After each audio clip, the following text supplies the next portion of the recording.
कथेचा विस्तार कृपाराणे कथेचा विस्तार बाबाजी सद्गुरुदास तुका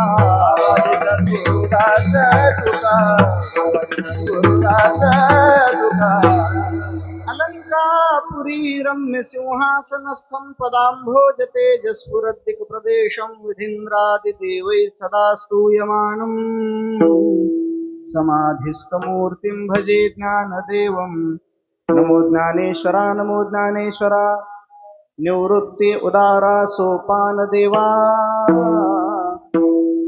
मुक्ताबाई नमो त्रिभुवन पावनी आद्यत्रय जननी देवाचे नमो सद्गुरु तुकया ज्ञानदीपा नमो सद्गुरु सच्चिदानंद रूपा नमो सद्गुरु भक्त कल्याण मूर्ती नमो सद्गुरु भास्करा पूर्ण कीर्ती सेवे लागी सेवक झालो सेवे लागी सेवक झालो सेवे लागी सेवक झालो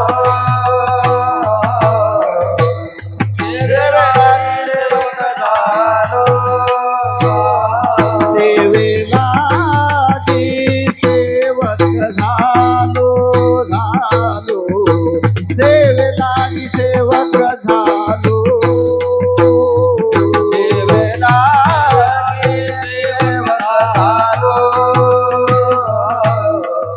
सेवे लागी सेवक झालो तुमच्या लागलो निज चरणा तुमच्या लागलो निज चरणा अहो स्वामी तुकया देवा यावरी न करावा अवघेरू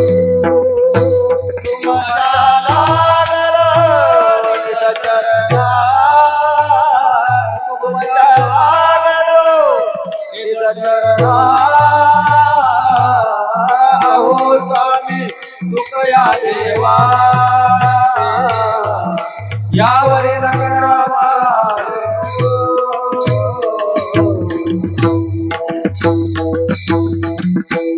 ब्रीद जाचे जगदानी थोडासा इको कमी करा ब्रीद जाचे जगदानी तोची मनी स्मरावा समपाय करकटी उभा तटी भिवरेच्या कैवल्य साम्राज्य चक्रवर्ती विश्वमाऊली भगवान श्री ज्ञानोबाराय अखिल विश्वाचे परमार्थ प्राण वैराग्य शिरोमणी ज्ञानेश प्रिय जगद्गुरु श्री तुकोबाराय स्वानंद सुखनिवासी गुरुनाम गुरु सद्गुरु श्री जोग महाराज आदी करून सर्व संतांच्या चरणी साष्टांग नमन करून उपस्थित सर्व श्रोते सज्जनांच्या चरणार विंदी भक्तिभावाने वंदन करतो।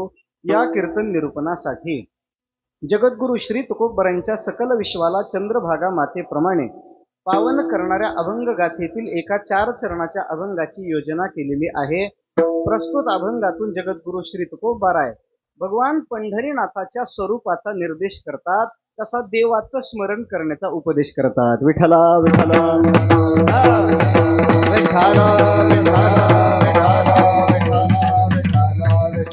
विठ्ठला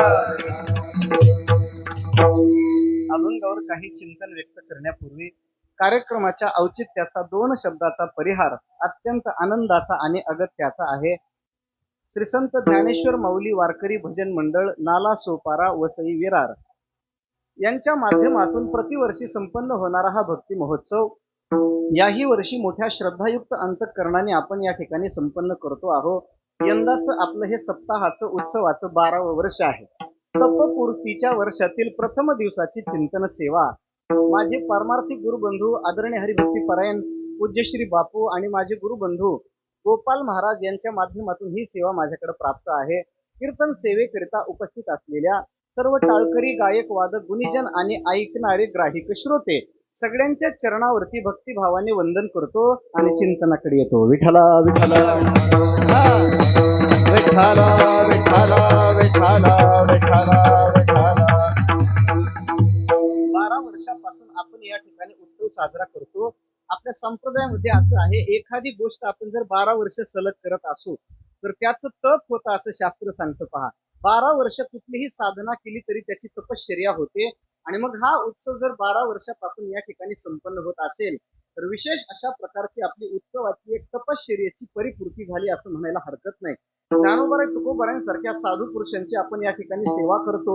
ग्रंथराज ज्ञानेश्वरीचं पारायण असेल, प्रवचन सेवा, कीर्तन सेवा, एकंदरीत वारकरी संप्रदायाच्या आचारसंहितेला अनुसरून असलेला बऱ्याच ठिकाणच्या सप्ताह आयोजकांनी आदर्श घ्यावा असा हा कार्यक्रम आहे. पहा, बऱ्याच ठिकाणी कार्यक्रमाला गर्दी फार मोठी असते, दुरून लांबून माणसंही व्यवस्थित अशी गर्दीने बोलवलेली असतात, पण त्या सप्ताहामध्ये आचारसंहिता आणि सात्विकता कुठं दिसत नाही. पहा, पण मुंबई सारख्या एवढ्या वेगवान शहरामध्ये राहणारी आपण माणसं, घड्याळाचा काटा सुद्धा आपल्याला पाहून पळत असेल, इतकी वेगानं जगायची आपल्याला सवय आहे.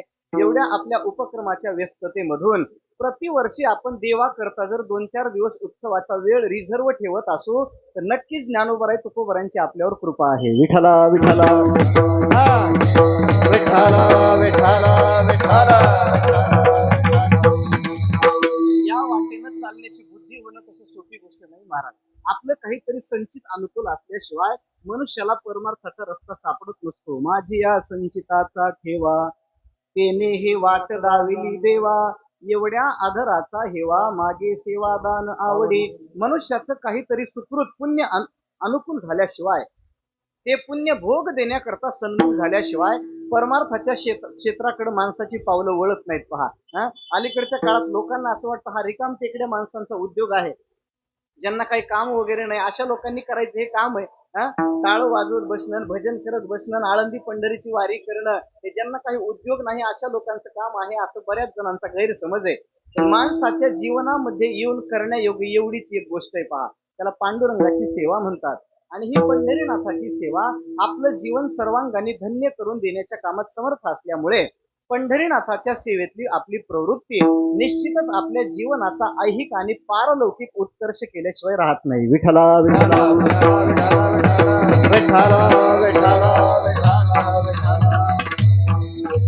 उत्सवाचा पहिला दिवस आहे आणि मग उत्सवाच्या पहिल्या दिवशी परमात्म्याच्या स्वरूपाचं काहीतरी चिंतन आपल्याकडून व्हावं या हेतूनं भगवान पंढरीनाथाच्या स्वरूपाचं चिंतन करणारा आणि त्या देवाच्या स्मरणामध्ये आपल्याला प्रवृत्त करणारा जगद्गुरु तुकोबारांचा अत्यंत महत्वाचा असा अभंग आहे. महाराजांनी आजच्या अभंगातून यच्च यावत मनुष्य मात्राला अत्यंत मोलाचा उपदेश केलेला आहे. संत महात्मे या पृथ्वी तलावर आल्यानंतर जी काही अत्यंत श्रेष्ठ आणि महत्वाची कामं करत असतात त्याच्यातलं संतांचं प्रधान कार्य आहे त्यांनी जगाला केलेला उपदेश. उपदेश करण्याकरता संत महात्मे इथे येत असतात. त्याचं कारण असं की तुमच्या माझ्या जीवनातलं दुःख त्यांनी पाहिलं, की संतांचं अंतःकरण करून येणं द्रवत. पहा, त्यांच्या अंतःकरणाला दयावृत्तीचा पाझर सुटतो आणि करुणेच्या अधिष्ठानावर संत जगाला उपदेश करतात. विठ्ठला विठ्ठला विठ्ठला विठ्ठला विठ्ठला विठ्ठला. तुमच्या माझ्या जीवनातल्या दुःखाचं त्यांना ज्ञान झालं, आपल्या जीवनातलं दुःख दूर व्हावं याकरिता जे प्रयत्न करतात त्यांना संत असं म्हणतात. म्हणून एक वाक्य नेहमी असं सांगितलं जातं, दुसऱ्याच्या दुःखानं दुःखी होतात त्यांना संत म्हणतात, जे दुसऱ्याच्या दुःखानं दुःखी होतात त्यांना संत म्हणतात, आणि जे दुसऱ्याच्या दुःखानं सुखी होतात त्यांना माणसं म्हणतात. विठ्ठला विठ्ठला विठ्ठला विठ्ठला विठ्ठला. मनुष्याची जमात अशी आहे की दुसऱ्याचं सुख पाहिल्याच्या नंतर त्याच्या पोटात गोळा उठल्याशिवाय राहत नाही. आमची मराठवाडी भाषा आहे, दुसऱ्याचं सुख बघितलं की ज्याच्या पोटात गोळा उठतो त्याला माणूस म्हणतात. सहसा मनुष्याला दुसऱ्याचं सुख बघवत नाही आणि दुसऱ्याच्या जीवनामध्ये दुःख झालेलं पाहिलं की आंतरिक त्याला एक आसुरी आनंद होत असतो. साधू पुरुषाचं नेमकं याच्या विरुद्ध आहे. तुमच्या माझ्या जीवनामध्ये दुःख आहे असं कळालं की संतांचं अंतःकरण करून येणं द्रवीभूत होतं, दयावृत्तीचा पाझर त्यांच्या हृदयाला सुटतो आणि मग ते दुःख दूर व्हावं याकरिता संत उपदेश करत असतात. सामान्य मनुष्याचं अगदी याच्या विरुद्ध आहे. ज्ञानोबा ज्ञानेश्वरीच्या 16व्या अध्यायामध्ये उदाहरण देतात की पूर्व दिशेला उगवलेला सूर्य नारायण जगातली सगळी अंधकाराची जळमट दूर करतो, सगळा अंधकार बाजूला करतो आणि जगाला प्रकाशाची रोज रोज दिवाळी बहाल करतो. पूर्व दिशेच्या रावळी उदया येताची सूर्य दिवाळी, तेरी ही दिशा तियेची काळी काळी मान आहे. प्रकाशाची दिवाळी रोज जगताला प्रदान करणारा सूर्यनारायण उदयाला आला. किती उपकार करतो सूर्य, रोज आपल्याला प्रकाश देतो की नाही. पण तो सूर्य उगवल्यानंतर एका पक्षाचे विनाकारण डोळे फुटतात पहा. कीर्तनात त्याचं नाव घेऊ नये असं म्हणतात संध्याकाळच्या वेळेला. त्याला घुबड असं म्हणतात, घुबड. सूर्यनारायण उदयाला आला की घुबडाचे डोळे बंद होतात. विश्वाचे आयुष्य जेणे उजळे, तो सूर्य उदयाला देखो निसवळे. पापिया फुटती डोळे डुडुळाचे. ज्ञानोबराय सांगतात सूर्य उगवला की विनाकारण त्या पक्षाचे म्हणजे घुबडाचे डोळे फुटतात. तसं दुसऱ्याच्या जीवनामध्ये त्याला प्राप्त झालेलं सुख पाहून ज्याच्या अंतःकरणामध्ये जेलेसी होत असेल त्यांनी स्वतःला घुबड समजावं. विठ्ठला विठ्ठला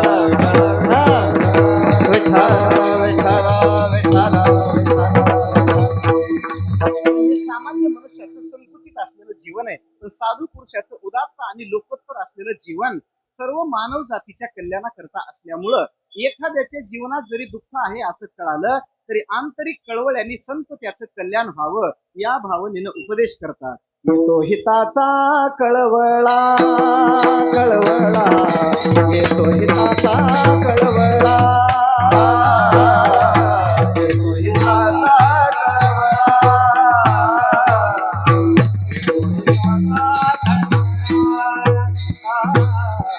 येतो हिताचा कळवळा कळवळा, येतो हिताचा कळवळा,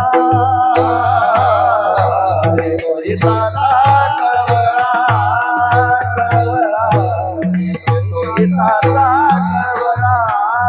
पडती हाती म्हणून काळा, पडती हाती म्हणून काळा, येतो हिताचा कळवळा कळवळा, येतो हिताचा कळवळा. पडती हाती म्हणून काळा, पडती हाती म्हणून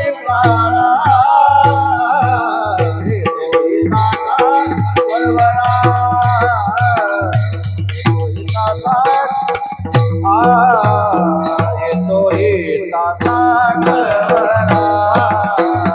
येतो हिताचा, येतो हिताचा कळवळा, येतो हिताचा कळवळा, येतो हिताचा कळवळा, येतो हिताचा कळवळा,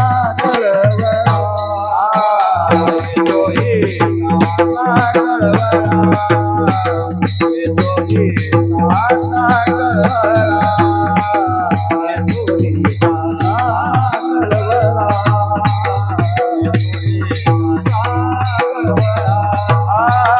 पडते हाती म्हणून काळा, पडते हाती म्हणून काळा, येतो हिताचा कळवळा, येतो हिताचा कळवळा. पडते हाती म्हणून काळा, पडते हाती म्हणून काळा, येतो हिताचा कळवळा कळवळा, येतो हिताचा कळवळा, येतो हिताचा कळवळा. पडती हाती म्हणून काळा, काळा हाती पडती म्हणून हिताचा कळवळा येतो. तुकोबराय सांगतात की साधू पुरुषाच्या अंतःकरणात कळवळा निर्माण होतो. बुडता हे जन न देखवे डोळा, येतो कळवळा म्हणून या. आणि त्या कळवळ्याच्या पोटी संत जगताला उपदेश करतात. आणि मग हा उपदेश करत असताना प्रामुख्याने उपदेशाच्या संतांच्या दोन पद्धती आहेत. दोन पद्धतीनं संत जगाला उपदेश करतात. काही वेळेला समोरच्या व्यक्तीची पात्रता तपासून उपदेश केला जातो आणि काही वेळेला सगळ्या जगाला उद्देशून एकच उपदेश केला जातो. तत्वज्ञानाच्या प्रांताचा उपदेश जर जगाच्या समोर करायचा असेल तर समोरच्या व्यक्तीची पात्रता तपासून बघावी लागते. ज्ञानोबराय सांगतात एखादं स्तनंद बालक आहे. स्तनंद म्हणजे आईच्या दुधावरच ज्या लेकराची उपजीविका आहे असं एखादं लेकरू आहे. आणि मग ते लेकरू ज्या घरामध्ये जन्माला आलेलं आहे त्या घरामध्ये काहीतरी उत्सव आहे असं समजा. पंचपक्वान्नाचा बेत तिथं केलेला आहे अशी कल्पना करा. ज्ञानोबराय सांगतात की ते घरात जन्माला आलेलं लेकरू, त्या लेकरावरती सगळ्यांचं प्रेम आहे, सगळी त्याच्यावरून घरातली माणसं जीव ओवाळून टाकतात. म्हणून घरामध्ये तयार केलेले पंचपक्वान्न त्या लेकराला देता येतात का? देता येत नाहीत का? माऊली सांगतात की आईचं दूध पित असताना ते लेकरू कासावीस होतं पहा. आईच्या दुधात स्तनातील दुधाचं सेवन करत असताना त्या लेकराला फार श्रम होतात. ते लेकरू दूध पचवू शकत नाही. मग स्तनंद असलेल्या बालकाला पंचपक्वान्न देणं हा जसा त्याच्यावर अन्याय करणं आहे, तसं अपरिपक्व बुद्धीच्या माणसाला तत्वज्ञान सांगणं त्याच्यावर अन्याय करणं आहे. विठ्ठला विठ्ठला हा हा विठ्ठला विठ्ठला विठ्ठला विठ्ठला. जे सायासे स्तन्य सेवी ते पक्वान्ने केवी जेवी मनोनी बाळका जैसी नेदावी धनुर्धरा. गीतेच्या 3ऱ्या अध्यायातल्या एका श्लोकावरती भाष्य करत असताना ज्ञानोबरांचं आपण विवेचन पाहून घ्या. ज्ञानोबराय सांगतात की लहान्या लेकराला पंचपक्वान्न देणं अनुचित आहे का? आणखी ते पंचपक्वान्न पचवण्याचे ते लेकरू योग्यतेचं नाही.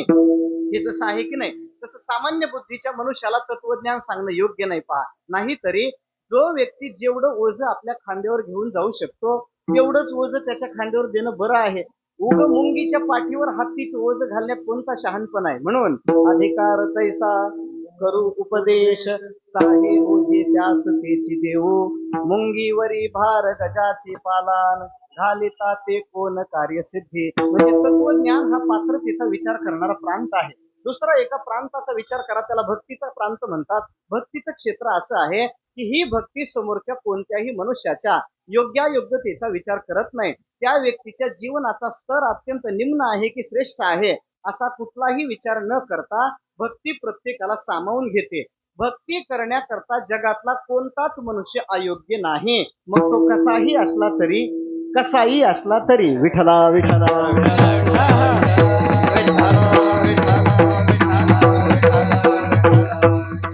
एखादा कसाईचा व्यवसाय करणारा जरी मनुष्य असला की नाही, त्या माणसाला सुद्धा भक्ती करता येत नाही का? जर करता येत नसती तर तुकोबरांनी सजन कसायांचं नाव भक्तांच्या यादीत घातलं असतं का?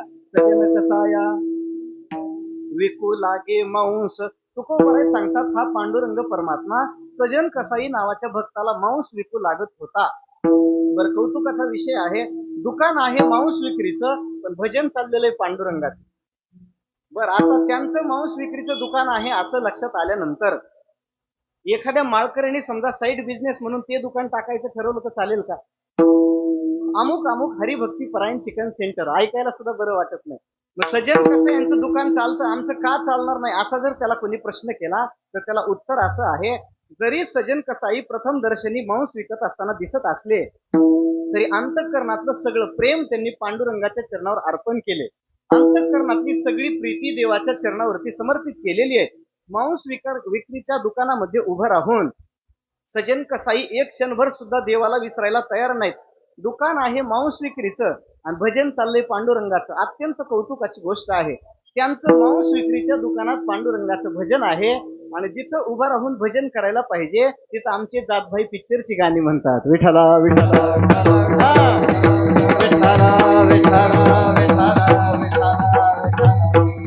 म्हणजे अत्यंत निम्न अशा प्रकारचा निकृष्ट उद्योग करणारे सजन कसाई सुद्धा भक्तीचा आश्रय करू शकतात. त्याचं कारण असं, भक्ती ही सर्वाधिकार सेव्य आहे. भक्तीचं अनुष्ठान जगतातला कोणताही मनुष्य करू शकतो. भक्ती करून प्रत्येकाला स्वतःचा उद्धार घडून घेण्याची शक्यता आहे. विठ्ठला विठ्ठला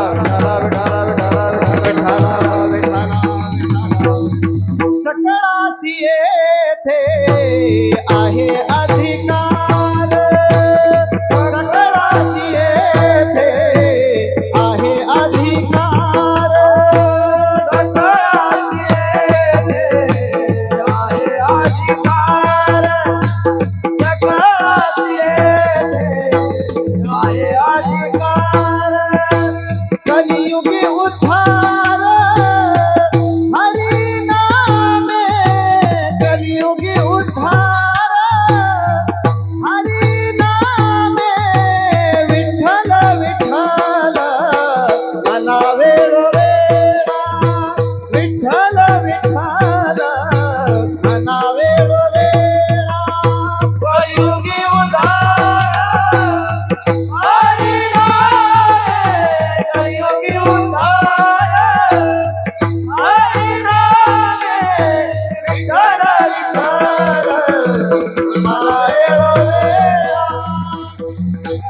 विशाल मना वेळोवेळा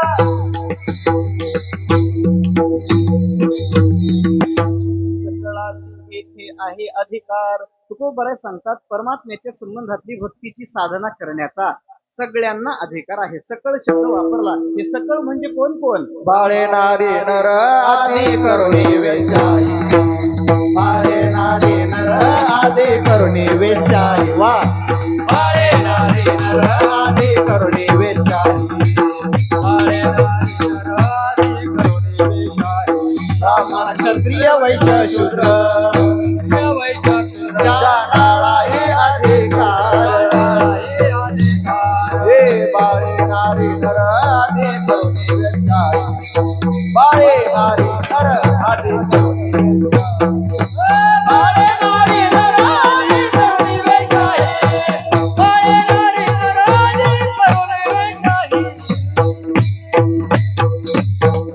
ब्राह्मण क्षत्रिय वैश्य शूद्र चांडाळा हे अधिकार. बाळे नारी नर आदी करुणी वेश्याही. तुमचा वर्ण कोणताही असू द्या, आश्रम कुठलाही असू द्या, वय कोणताही असू द्या, नव्हे नव्हे तुकोबारांनी कहर केला. एखादी वेश्या असली तरी तिला भक्तीची साधना करता येते.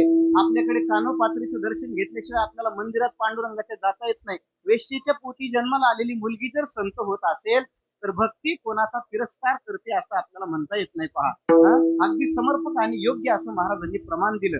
तशी गायक मंडळींची बाजू डावी आहे, पण ती उभा राहिला म्हणायला उजवी आहे. विठ्ठला विठ्ठला विठ्ठला विठ्ठला विठ्ठला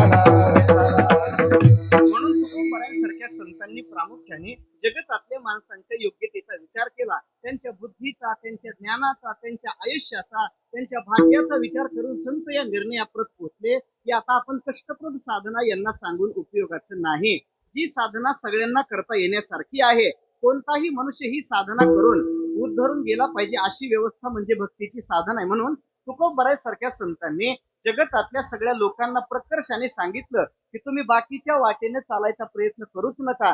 भक्तीच्या वाटेने जर तुम्ही निष्ठेने चालत राहिलात तर पंढरीनाथाची भेट तुम्हाला याच वाटेने होण्याची शक्यता आहे. म्हणून तुका म्हणे तुम्ही चला याची वाटे तुका म्हणे तुम्ही चला याची वाटे तुका म्हणे तुम्ही चला याची वाटे तुका म्हणे तुम्ही चला याची वाटे भरवसे भेटे पांडुरंग भरवसे भेटे पांडुरंग भरवसे भेटे पांडुरंग भरवसे भेटे पांडुरंग तुका म्हणे तुम्ही चला याची वाटे तुका म्हणे तुम्ही चला याची वाटे तुका म्हणे तुम्ही चला याची वाटे तुका म्हणे तुम्ही चला याची वाटे भरवसे भेटे पांडुरंग भरवसे भेटे पांडुरंग भरवसे भेटे पांडुरंग भरवसे भेटे पांडुरंग म्हणे तुम्ही चला याची वाटे. महाराज सांगतात तुम्ही याच वाटेने चाला. इतर वाटेने जाण्याचा चालायचा तुम्ही प्रयत्न करूच नका. का? भक्तीच्या वाटेचा आश्रय करून जर तुम्ही पुढे चालत गेलात, मार्गक्रमणा जर करत राहिलात, निश्चित पंढरीनाथाची भेट होण्याची शक्यता आहे. म्हणून भक्तीचा आश्रय जगताने केला पाहिजे असा तुकोबारायांचा अनेक ठिकाणी आग्रह दिसतो. पण भक्ती करायची म्हणजे नेमकं करायचं काय? गळ्यात मोठ्या माळा अडकवायच्या, सगळ्या अंगाचं पंढरपूर करून घ्यायचं. सगळ्या अंगाचं पंढरपूर कळतं का? जिथं हात लागल तिथे गंध लावणं याला सगळ्या अंगाचं पंढरपूर करणं म्हणतात. म्हणजे हे असं करणं, डोक्यावरती जटांचा संभार वाढवणं, आपल्या शिष्य शाखा जगामध्ये भरपूर वाढवणं, मी फार मोठा हरिभक्त आहे असा दंभ जगात मिरवणं, याला भक्ती म्हणतात का? भक्ती करायची म्हणजे नेमकं काय करायचं? अनेक साधकांनी तुकोबारायांच्या समोर हा प्रश्न केला. महाराज, तुम्ही उद्धरून जाण्याकरता भक्तीची साधना करायचं सांगता, पण भक्ती करायची म्हणजे नेमकं करायचं काय? तुकोबाराय सांगतात भक्ती म्हणजे फार काही वेगळं करायचं नाही, एकच काम करायचं. जगामध्ये जो सर्वश्रेष्ठ दाता म्हणून प्रसिद्ध आहे त्याचं मनात स्मरण करायचं पहिल्या चरणामध्ये. श्रीध्वजाचे जगदाने श्रीध्वजाचे जगदाने श्रीध्वजाचे जगदाने टाळ, टाळ, हा.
तोची मनी स्मरावा.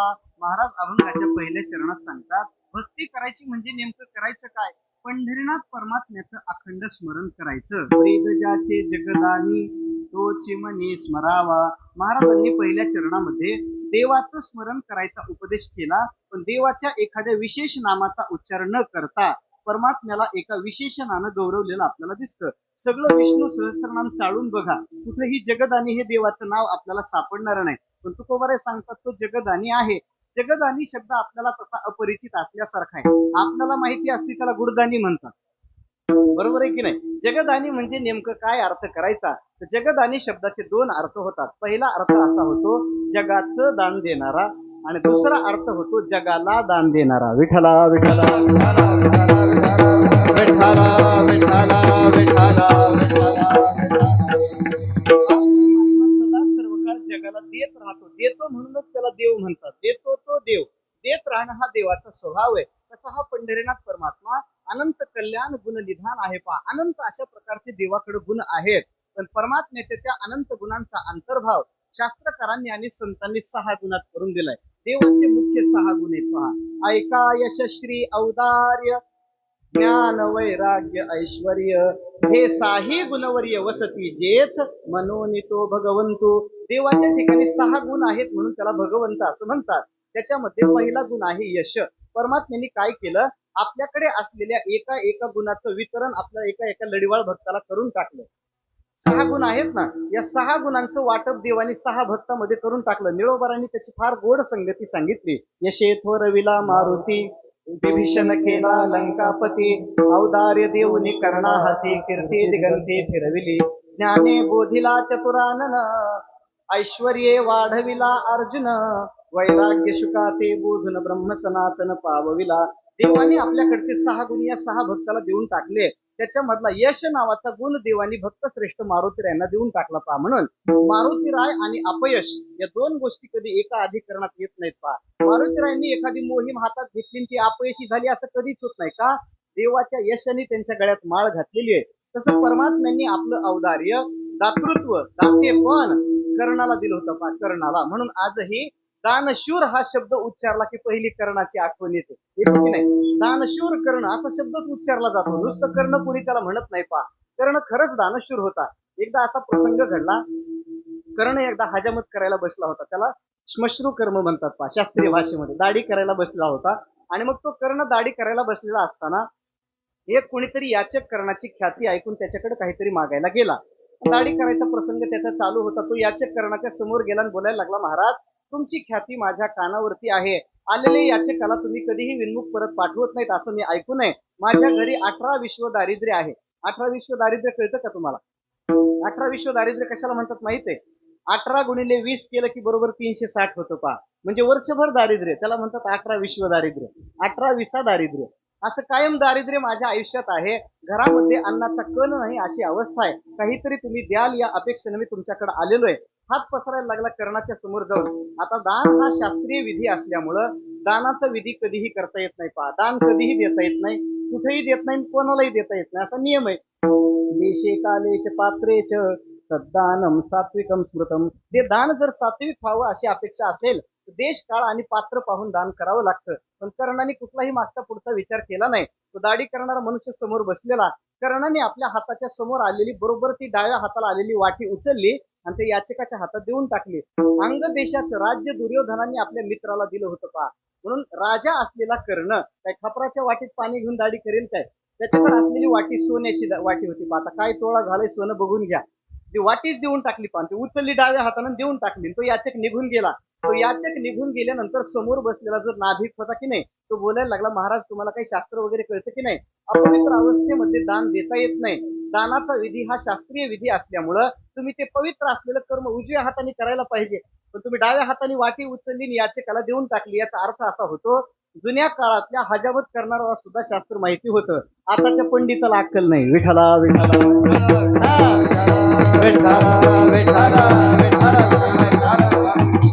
कर्णाने त्याचं बोलणं ऐकून घेतलं आणि बोलायला लागला, अरे भल्या माणसा, तुझ्यासारख्या जर दाढी करणाऱ्या माणसाला शास्त्र कळतं तर मला कळत नाही असं तुला वाटतं का? काय म्हणे, मी आता ही दाढी झाल्यानंतर घरी जायचं, स्नान करायचं, शुचिरभूत व्हायचं, पवित्र अवस्था धारण करायची, पुन्हा ती वाटी सोन्याची वाटी उजव्या हातात घ्यायची, दानाचा संकल्प करायचा आणि मग आलेल्या याचकाला ती सोन्याची वाटी द्यायची.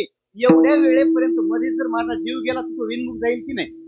आलेला अतिथी विनमुख जाऊ नये याच्याकरता शास्त्राचा विचार न करता आहे असं देऊन टाकलं. म्हणजे शास्त्रविधीचा विचार न करता जो दान करत होता तो कर्ण होता. म्हणून त्याला दानशूर म्हणतात.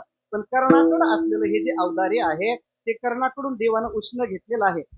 सागरासारखं अमित अपार अशा प्रकारचं देवाचं औदार्य आहे. त्याच्यातलं वाटीभर औदार्य देवानी काढलं आणि कर्णाच्या झोळीमध्ये टाकलं.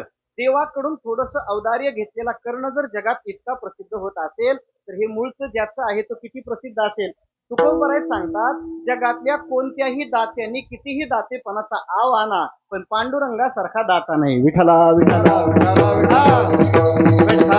विठ्ठला विठ्ठला तोची एक दान शूर दाता, तोची एक दान शूर दाता, तोची एक दान शूर दाता, तोची एक दान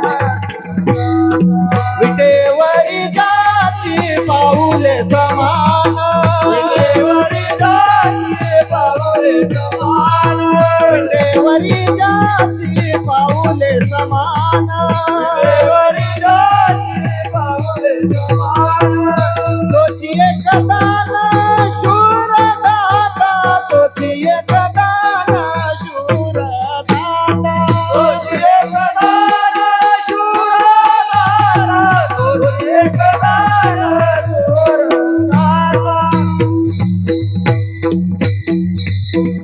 विटेवरी ज्याची पाऊले समान तोची एक दान शूरदाता. महाराज सांगतात भगवान पंढरीनाथासारखा म्हणजे देवासारखा जगामध्ये दाता नाही. कारण परमात्म्याचं औदार्य कोणते नियमात अडकत नाही पहा. तुझे औदार्य जाणो स्वतंत्र, देता न मनसी पात्रा पात्र, कैवल्या ऐसे पवित्र जे वैरी आहे दिधले. मोक्षासारखी अत्यंत दुर्लभ असलेली वस्तू सुद्धा परमात्मा वैर्यालाही देऊन टाकतो, म्हणून त्याला उदार म्हणतात. अशी काही लोक या जगतामध्ये झाले की त्यांनी आयुष्यभर देवाशी वैर केलं पहा. देवाच्या घाताची भावना हृदयात बाळगली, देवाला ठार मारण्याचा ज्यांनी प्रयत्न केला, असेही काही विघ्न संतोषी माणसं परमात्म्याच्या जीवनात देवाला प्राप्त झाले, पण तरीही देवाने त्यांना मोक्ष दिल्याच्या कथा आहेत. नंद बाबाच्या घरी गेल्यानंतर देवाचं अवघं 6 दिवसाचं कोवळं वय असताना एक राक्षसी परमात्म्याचा घात करण्याच्या उद्देशानं त्या नंदबाबाच्या वाड्यात आली. पूतना नावाची राक्षसी देवाला मारण्याच्या हेतून तिथे गेली. अत्यंत सुंदर अशा प्रकारचा वेश तिनं धारण केलेला. यशोदेला तिनं थोडस बोलण्यामध्ये गुंतवलं आणि कन्हैयाला मांडीवर घेतलं आणि विष लावलेला जो स्तन आहे, कालकूट नावाचं विष ज्या स्तनाला लावलेलं आहे, असा तो विषारी स्तन परमात्म्याच्या मुखात दिला. कशा करता? विष पेल्याबरोबर या लेकराचा इथं जीव जावा आणि कंसाच्या मागची भीती संपून जावी, हा तिचा हेतू होता. म्हणून तिने विषारी स्तन परमात्म्याच्या मुखात दिला. आता विष पाजणारी स्त्री भेटल्यानंतर देवाने तिच्याबद्दल काय विचार करायला पाहिजे? मला विष पाजायला आली काय? तुझा हा विषाचा आघोरी प्रयोग संपल्याबरोबर एक्सप्रेस हायवेनं तुला नरकाच्या गाडीत बसवतो, थांब जरा, असा विचार त्यांनी करू नये का? पण तो तसा विचार करत नाही, म्हणूनच त्याला देव म्हणतात. उलट परमात्मा असा विचार करू लागला, माझी आई जशी दूध पाजून मला वाढवते आहे, तशी ही राक्षसी असे नका, पण माझ्या सोबत आई सारखा व्यवहार करत असल्यामुळे तिला अधोगतीला पाठवत नाही, उलट माझ्या आई सारखी गती देतो म्हणे. विठ्ठला विठ्ठला विठ्ठला विठ्ठला विठ्ठला विठ्ठला. अहो बकीयं स्तनकालकूटं जिघांसया पाय यदप्य साध्वी, लेभे गतिं धातृचितां ततोऽन्यं तं वा दयालुं शरणं व्रजेम. तु आसनकादिकाची निमाने सायुज्ये सौरसूदिधला पुतने, जे विषाचे निस्तन पाने मारो आले. मारण्याकरता आलेल्या स्त्रीला सुद्धा जो देव सायुज्य नावाचा मोक्ष देतो, त्याला उदार म्हणायचं नाही तर काय म्हणायचं? दुसरं एक उदाहरण सांगतो. रामायणामध्ये असा एक प्रसंग झाला. गणिका नावाची एक व्यभिचारिणी स्त्री, म्हणजे उपजीविके करता देह विक्रय करणाऱ्या स्त्रीला गणिका असं म्हणतात. आता याच्यापेक्षा खाली येऊन बोलायची माझी इच्छा नाही. अत्यंत जघन्य आणि पापाचं कर्म करणारी ती गणिका, पण तिने एक विरंगुळ्या करता पोपट पाळला होता. पाळत असतात अशी माणसं पोपट का? आलेल्या माणसाचं पोपट करायला सोपं जातं मग, आहे की नाही? तिने पोपट पाळला होता आणि त्या पोपटाचं नाव तिनं राघव ठेवलं होतं. राघव नावं सुद्धा चांगली ठेवली पाहिजे पा. आपण लेकरांची नावं अशी ठेवावी की लोकांनी आपल्याला नावं ठेवू नयेत. अलीकडे त्या फेसबुकला ते लेकरांच्या नावाच्या पोस्ट बघितल्या की बोबडी वळते तोंडामध्ये, जीभ फिरत नाही लवकर, ते उच्चारताच येत नाही, अशी नावं ठेवली जातात.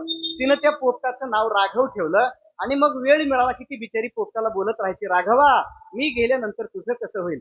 राघवा माझ्या नंतर तुझी काळजी कोण घेईल? असा तिला ध्यास लागलेला. आणि मग कर्मधर्म संयोगानं गणिकेच्या शरीरामध्ये सगळ्या जगातल्या सगळ्या रोगांनी तिच्या शरीराचा आश्रय केला. तिचं शरीर अत्यंत कृश झालं. काही दिवसात ती मरणार आणि मग मरायची वेळ जवळ आल्यानंतर तिच्या समोर तो पोपट आला पहा. माणसाचं सगळ्यात जास्त प्रेम ज्याच्यावर असतं की नाही, हीच गोष्ट माणसाच्या पुढे मरताना येत असते. म्हणून जर आपल्या प्रेमाचा विचार करावा, नाही तर घरातला डॉगी पुढे यायचा मरताना, फ्लॅट मध्ये सांभाळायला तो पुढे यायचा, असं होऊ नये. देव पुढे आला पाहिजे की नाही. तिच्या समोर तो पोपट आला आणि गणिका त्याला हात करून बोलायला लागली, राघवा चालले मी आता. राघव शब्दाचं उच्चारण करता बरोबर गणिकेचे प्राण तिच्या देहाला सोडून बाहेर आले. आयुष्यभर व्यभिचारामध्ये प्रवृत्त असलेली स्त्री रोज देह विक्रयासारखं पापाचं कर्म जिनं आयुष्यभर केलेलं आहे, पण मृत्यूच्या समयाला देवाचं नाव तोंडात आलं. ज्ञानोबराय सांगतात, तेवढ्या नावासाठी देवानं त्या गणिकेला आपल्या फ्लॅट मध्ये जागा दिली. विठ्ठला विठ्ठला विठ्ठला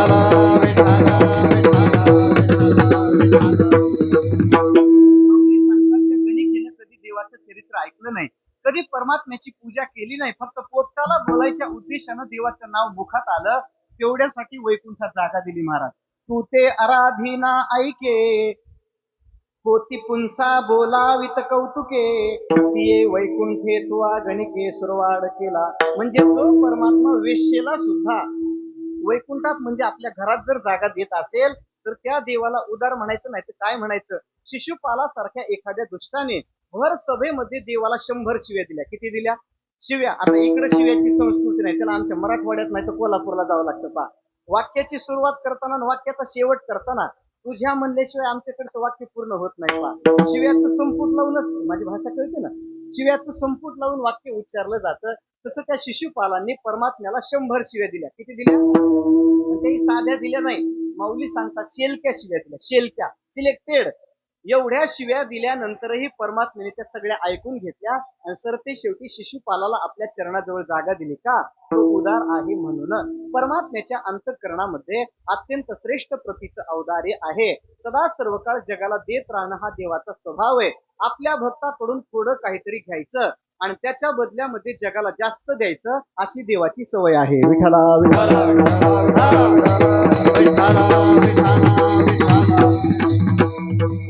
सांगतात हा परमात्मा भक्ताकडून थोडं कशाची तरी अपेक्षा करतो आणि त्याच्या बदल्यामध्ये जास्त देतो. पहा, एवढा जगदानी मागे तुळशी मागे तुळशी मागे तुळशी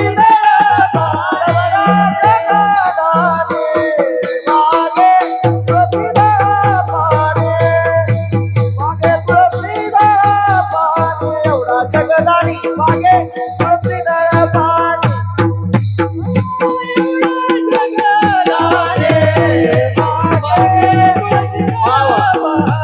जय हो.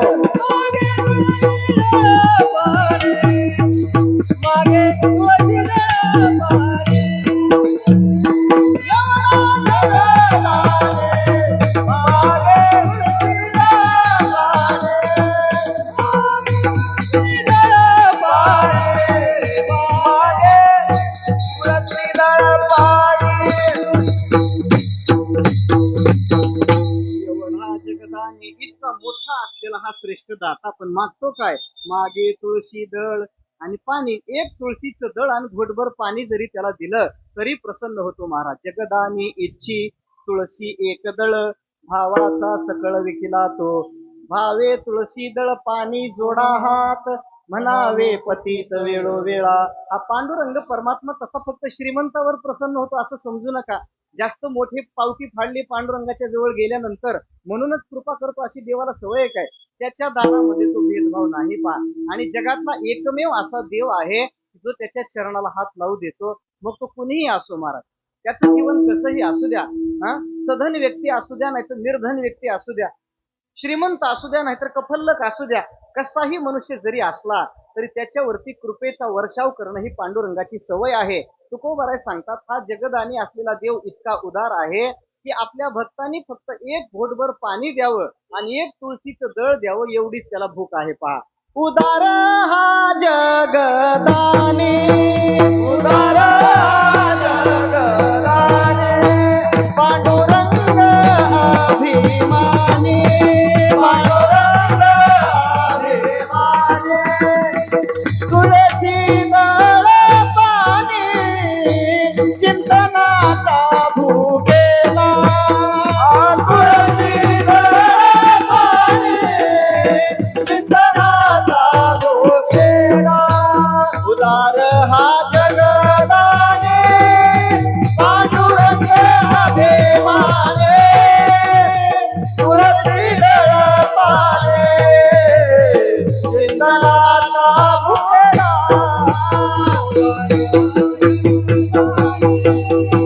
पांडुरंग अभिमानी, तुळशी दळ पाणी चिंतनाचा भुकेला. जगदानी असं सर्वश्रेष्ठ दाता असलेला जो देव आहे की नाही, आपल्या भक्ताला स्वतःच पद देणारा हा देव आहे. तुझं ऐसा कोण उदाराची राशी, आपलेची देशी पददासा. आता पदाकरता किती मारामार चाललेली आपण बघतो सध्या. कोण कुठं जाऊन काय करील हे सांगता येत नाही. पहा, सगळी तिकडे जिकडे तिकडे ओढाताण चाललेली असताना सुद्धा स्वतःच पद आपल्या दासाला देण्याची या पांडुरंगाला सवय आहे. म्हणून जगतामध्ये श्रेष्ठ असलेला हा सर्वश्रेष्ठ दाता असलेला जो देव आहे, महाराज सांगतात त्याचं स्मरण करा. तो चिमणी स्मरावा, पण तो मनी स्मरावा असं तुकोबाराय म्हणत नाही. तो चिमणी स्मरावा म्हणजे बाकीच्यांचं स्मरण करत बसू नका हे महाराजांना सुचवायचंय. त्याचं कारण असं की जगताची व्यवस्था पाहणारे तसे अनेक प्रकारचे देव आहेत. त्याची संख्या सांगितली जाते 33 कोटी. कोटी शब्दाचा अर्थ संख्यावाचक नाही बरं. कोटी शब्दाला जर दुसरी वेलांटी दिली तर कोटी शब्दाचा अर्थ करोड होतो आणि कोटी शब्दाला पहिली वेलांटी दिली तर त्याचा अर्थ प्रकार असा होतो. हा 33 कोटी जो आहे की नाही हा प्रकार आहे. 33 प्रकारचे देव या जगाची व्यवस्था पाहतात. त्याच्यामध्ये मोजून पहा 12 आदित्य, 11 रुद्र, 8 वसु, किती झाले? 12 आदित्य, 11 रुद्र आणि 8 वसु, किती झाले? 31. एक अश्विनी कुमार आणि एक प्रजापती, झाले 33 कोटी. विठाला विठाला विठाला विठाला विठाला विठाला. एखाद्या मंत्रिमंडळाचा जसं विस्तार असावा की नाही, योग्य व्यक्तीला योग्य खातं दिलं जातं. ज्या खात्यात जास्त खाता येतं असं खातं जसं त्या माणसाला दिलं जातं की नाही, तसं परमात्म्याने हे खाते वाटप केलेलं आहे. परमात्म्याच्या जगताची व्यवस्था पाहणारे हे देव आहेत. यांचा सगळ्यांचा बॉस पांडुरंग परमात्मा आहे. म्हणून तुकोबाराय सांगतात, नोकरांच्या नादी लागण्यापेक्षा मालकाकडे ध्यान द्या की जरा. बाकीच्या नोकरांच्या तुम्ही मागे फिरत बसायला लागलात, त्यांचं स्मरण करण्याने तुम्हाला काही मिळणार नाही. पांडुरंगाचं स्मरण करा. एका अभंगात तुकोबारायांनी बाकीच्या सगळ्या देवतांची निर्भत्सना केली. पहा, कुणी त्या देवतेचा उपासक असेल तर देहूला जायचं गाथा घेऊन, हातात गाथा घ्यायची, देहूला जायचं, तुकोबारायांना तक्रार करायची, मला विचारायचं नाही. हा अभंग गाथ्यात आलाय म्हणून सांगायचं माझं काम आहे. अभंग ऐका. नव्हे जाखाई जोखाई मायराणी मेसाबाई, बळिया माझा पंढरीराव जो या देवाचाही देव, रंडी चंडी शक्ती मध्य मांस भक्षिती, वेताळे फेताळे जळो त्यांचे तोंड काळे, मुंजा म्हैसासुरे हे तो कोणले की पोरे, भैरव खंडेराव रोटी सुटीसाठी देव, गणोबा विक्राळ लाडू मोदकाचा काळ. तुकोबाराय सांगतात, यांच्या देवत्वाबद्दल मला शंका नाही. हे सगळे देव आहेत, पण तुम्हाला स्मरण करायचं असेल तर यांचं करू नका. मग करावं कोणाचं? तुका म्हणे चित्ती धरा रखुमाईचा पती, धरा रखुमाईचा पती, धरा रखुमाईचा पती. तुका म्हणे चित्ती धरा रखुमाईचा पती, धरा धरा रखुमाईचा चित्ती धरा रखुमाईचा पती, धरा रखुमाईचा पती, धरा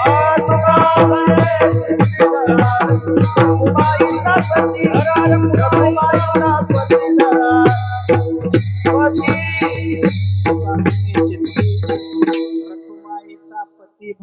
एक धरीला चित्ती आहे ना. तुकोबाराय सांगतात, बाकीच्यांचं स्मरण करण्यात कालक्षेप करूच नका. का? बाकीचे सगळे होलसेलर आहेत, हा मॅन्युफॅक्चरर आहे, उत्पादक हा आहे. सगळी शक्ती याच्याकडून बाकीच्या देवाकडे जर जात असेल, याच्याकडे लक्ष द्यावं. पहा, एखाद्या रोगानं पिडलेला समजा मनुष्य आहे आणि मग तो रोग बरा होण्याकरता रोगी पिढीला धावे वैद्याची या घरा, तो वैद्याच्या घरी जातो की नाही. आपला रोग नीट व्हावा याच्याकरता माणसं डॉक्टरकडे जातात, जावंही लागतं. पण एखादा मनुष्य जर वार बदलल्यानंतर डॉक्टर बदलायला लागला तर तो निरोगी होईल का जास्त रोगी होईल? त्याचं आरोग्य चांगलं राहणार नाही ना. रोजच वेगवेगळ्या डॉक्टरची ट्रीटमेंट जर तो रोगी घ्यायला लागला, तो बरा होईल का जास्त बिघडेल? तसं भक्तीची साधना करत असताना वार बदलला की देव बदलणाराची भक्ती सफल होत नाही. विठाला विठाला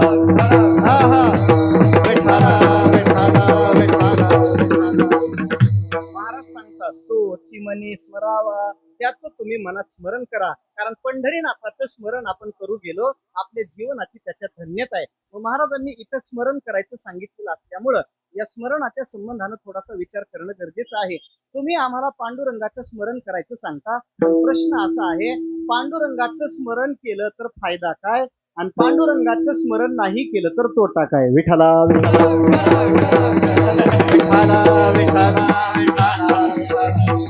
थोडा फायद्या तोट्याचा विचार बघावा लागेल की नाही. कारण अलीकडे जगातला कोणताही मनुष्य फायदा पाहिल्याशिवाय कोणतंही काम करत नाही. सामान्य मनुष्य सुद्धा अगोदर फायद्याचा विचार करतो आणि मग कामाला लागतो, आहे की नाही. एखादा भरपूर शेती असलेला मनुष्य जर मजुराच्या दारात गेला आणि त्याला बोलायला लागला, बाबा माझ्या शेतात आज दिवसभर काम आहे, दिवसभर शेतामध्ये मला कामात मदत करतो का? तो मजूर म्हणतो, दिवसभर काम करण्याकरता येण्याची माझी तयारी आहे, पण दिवस मावळल्यानंतर हातात किती मजुरी देता अगोदर सांगा. अगोदर तो मजुरी ठरवतो मग कामाला जातो. सामान्य एखादा रोजगारीचं काम करणारा मनुष्य जर फायदा पाहिल्याशिवाय कामात प्रवृत्त होत नसेल तर पांडुरंगाच्या स्मरणाचा फायदा कळल्याशिवाय आम्ही करू कशाला हो? अलीकडच्या काळात फायदा पाहिल्याशिवाय माणसं काही करत नाहीत. माऊली सांगतात की जो मनुष्य द्राक्षाच्या बुडाला दूध ओतू शकतो तोच माणूस तुळशीच्या झाडाला पाणी घालेलच याची शाश्वती नाही. कारण द्राक्षाच्या बुडाला दूध घातल्यानंतर, माऊलींची परिभाषा आहे, कोणाकडे द्राक्षाची बाग गावाकडे असेल तर प्रयोग करून बघा.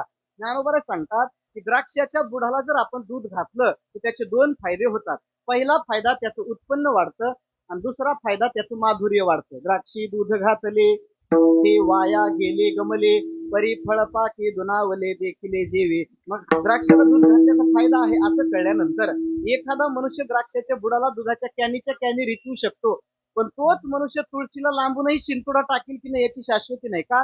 तुळशीला पाणी घातल्यावर मिळायचं काय उगा असं वाटतं की नाही. कुठं लोकल पटकन पकडायची असते, कामावर घाई घाई जायचं असतं, त्याच्यात याच्यात 5-10 सेकंद गेले तर कसं व्हायचं.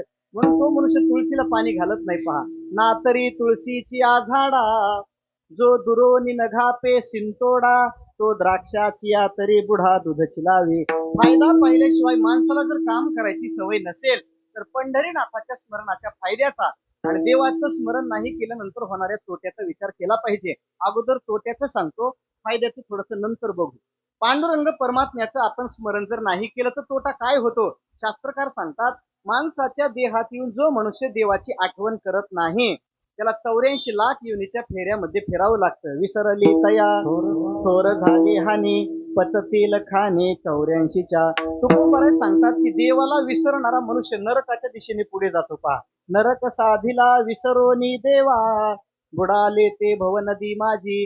देवाला विसरणाऱ्या माणसाच्या मनुष्यपणाचं वाटोळं होतं. तुका म्हणे त्याने मनुष्यपणा केली हानी, देवा विसरून गेले म्हणते मे माझे, देवा विसरून गेले म्हणते मे माझे. तुका म्हणे त्याने देवा विसरून गेले म्हणते मे माझे, देवा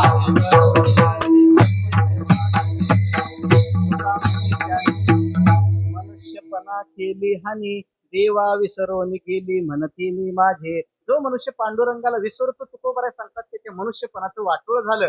आयुष्यभर धनाचा संग्रह करण्याची वृत्ती ज्याची आहे, नोटाला नोटा लावण्यामध्ये सगळं जीवन खर्ची घालणारा माणूस पांडुरंगाची आठवण करतो कधी? पैशाला पैसा लावून मरून जातो आणि त्याच्या मिळवलेल्या पैशासाठी पुन्हा लोकात भांडणं लागतात. साचवुनी मरे धन, लावी पोरासी भांडण, नाही नारायण तुका म्हणे स्मरला. महाराज सांगतात कधी देवाची आठवण नाही, कधी आळंदी पंढरीची वारी नाही, कधी ज्ञानेश्वरी गाथा माहिती नाही.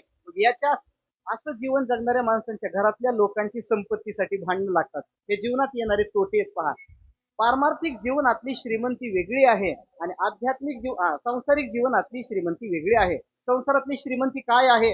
मुंबईचा जो सगळ्यात महत्वाचा एरिया आहे की नाही, तिथे मोठे मोठे प्लॉट असणं म्हणा किंवा फ्लॅट असणं, ही संपत्ती आहे. पेट्रोल पंप नावावर आहेत, बँकेमध्ये 10-5 कोटीची एफडी आहे, मंत्र्या संत्र्या सोबत नाते संबंध आहेत, वेगवेगळ्या मार्गाने पैसा घरामध्ये येतो आहे, त्याला व्यवहारात श्रीमंत म्हणलं जातं. पण अध्यात्माच्या क्षेत्रामध्ये जो मनुष्य देवाची आठवण करतो तो श्रीमंत आहे आणि जो मनुष्य देवाला विसरलेला आहे तो दरिद्री आहे. विठ्ठला विठ्ठला विठ्ठला विठ्ठला. विपदो नैव विपदः, संपदो नैव संपदः, विपद विस्मरणं विष्णु संपन्नारायण स्मृती. देवाची आठवण हीच संपत्ती आहे आणि परमात्म्याचं विस्मरण ही विपत्ती आहे. म्हणून आपल्या जीवनात विपत्ती येऊ नये, आपल्या मनुष्यपणाचं वाटोळ होऊ नये, नरकाला जाण्याची वेळ आपल्याला येऊ नये आणि 84 लाख योनीचा फेरा आपल्या मागे लागू नये, हे सगळं होऊ नये म्हणून तरी देवाची आठवण केली पाहिजे. आता देवाच्या स्मरणाचा फायदा काय? पहिला फायदा, जो मनुष्य परमात्म्याची नित्य आठवण करतो त्याला अंतकाळात देव आठवतो आणि ज्याच्या अंतकाळात ज्याला देवाचं स्मरण आहे त्याचा मोक्ष ठरलेला आहे. अंतकाले च मामेव स्मरण मुक्त्वा कलेवरम यः प्रयाति समद्भावम याति नास्त्यत्र संशयः. दुसरा फायदा, परमात्म्याच्या प्राप्तीसाठी जपी तपी संन्यासी परमहंस पदवीला प्राप्त झालेले महात्मे गिरीकंदरात जाऊन राहतात, पण देव भेटेल की नाही सांगता येत नाही. पण तो देव नित्य त्याचं स्मरण करणारा तात्काळ प्राप्त होतो अशी गीता सांगते. अनन्य चेताः सततम यो मां स्मरति नित्यशः तस्याहं सुलभ पार्थ नित्ययुक्तस्य योगिनः. संसार चक्रातून ज्याला मुक्त होण्याची इच्छा असेल, शास्त्रकार सांगतात फक्त देवाची आठवण करा, एवढं झालं की माणसाच्या मागचे जन्म मरणाचं बंधन संपून जातं. यस्य स्मरण मात्रेन जन्म संसार बंधनात् विमुच्यते नमस्तस्मै विष्णवे प्रभ विष्णवे. हे सगळे फायदे आहेत की नाही? आणखी काही लौकिकातले फायदे सांगतो. एखादी माऊली आहे, समजा एखादी माता भगिनी आहे, पांडुरंग परमात्म्याची तिला पूजा करण्याची इच्छा झाली आणि मग पूजा करण्याकरता लागणारं पूजा द्रव्य आणण्याकरता भल्या पहाटे उठून निघाली. शेजारी झोपेत आहे तोपर्यंत तिचा मोगरा वरबडून आणला. दुसऱ्या शेजारणीच्या दारातली गुलाबाची फुलं तोडून आणली. तिसरीच्या दारातली जास्वंद सगळी वरबडून आणली आणि पांडुरंगाला व्हायला निघाली. चालतं का असं? दुसऱ्याच्या मालकीची वस्तू त्याने न देता उचलून आणणं याला चोरी म्हणतात. चोरीची वस्तू देवाला द्यायची कशी? बरं, बाजारातून समजा देवाच्या पुढे ठेवण्याकरता फळं आणलेली आहेत. ती फळं आणत असताना जर पायामध्ये चपला घातलेल्या असतील तर पांडुरंग अशा अपवित्र वस्तूचा स्वीकार करत नाही महाराज, कारण तो स्वतः पवित्र आहे. पवित्राणाम पवित्रम यो मंगलाणांच मंगलम. तो देव स्वतः पवित्र असल्यामुळे त्याला पवित्र वस्तू द्यावी लागते. आपण पायात चपला घालायच्या आणि काही बाजारातून घेऊन यायचं. बरं, ती फळं सुद्धा बघावी लागतात. स्टिकर वरून चांगला चिटकवलेला असतो पण आतमध्ये थुंकी लावलेली असते. विठ्ठला विठ्ठला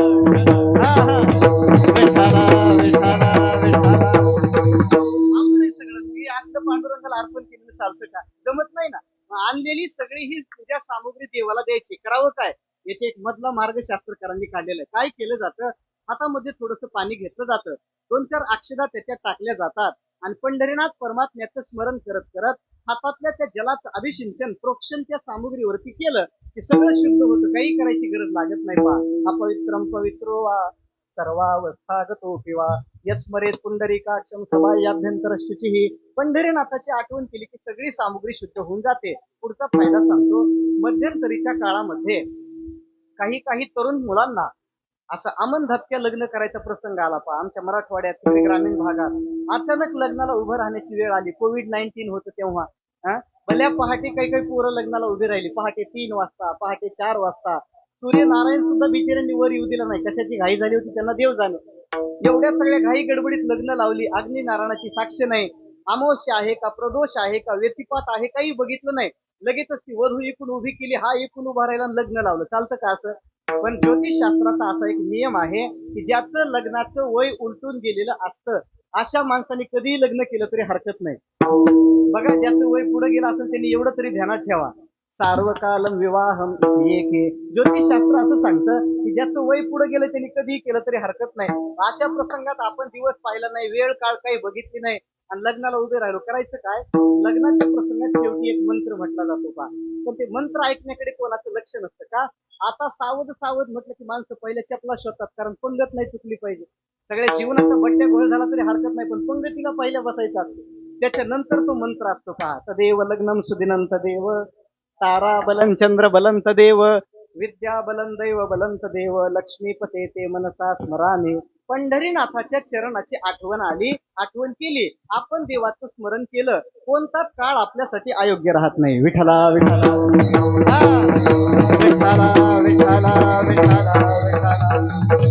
सगळं कीर्तन विसरलं तरी एवढा श्लोक तरी ध्यानात ठेवा, म्हणजे विवाह इच्छू उमेदवारांना कामी येण्यासारखा आहे. म्हणून सांगतो, हे देवाच्या स्मरणाचा फायदा आहे की नाही. आणखी पुढे बोलायचं झालं, तुकोबराय सांगतात, ज्याला आपलं हित व्हावं असं वाटतं अशा माणसांनी बाकी काही करू नये, फक्त देवाची आठवण करावी.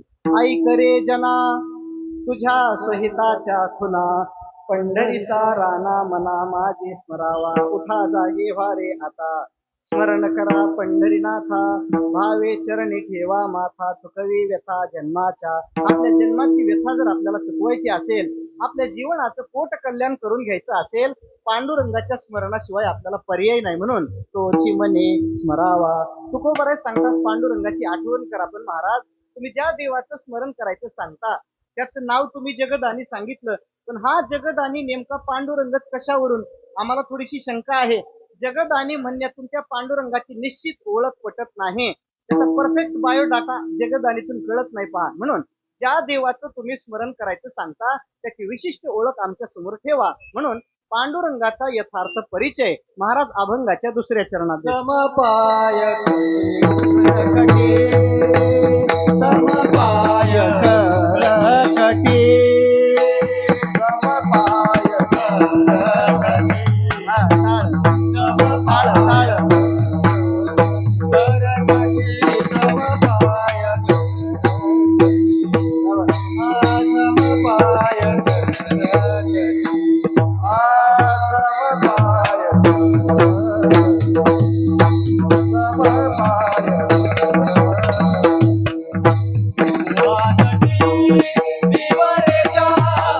विवरेचा समपाय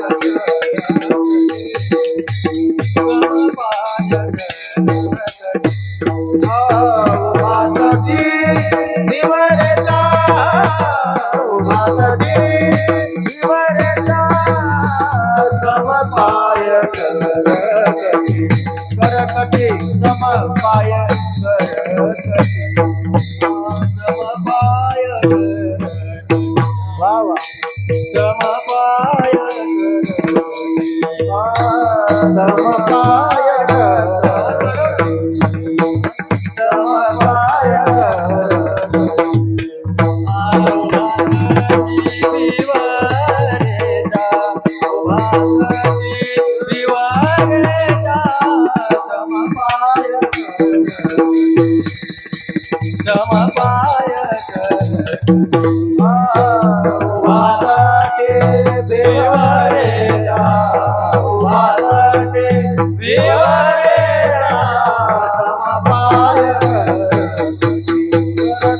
समपाय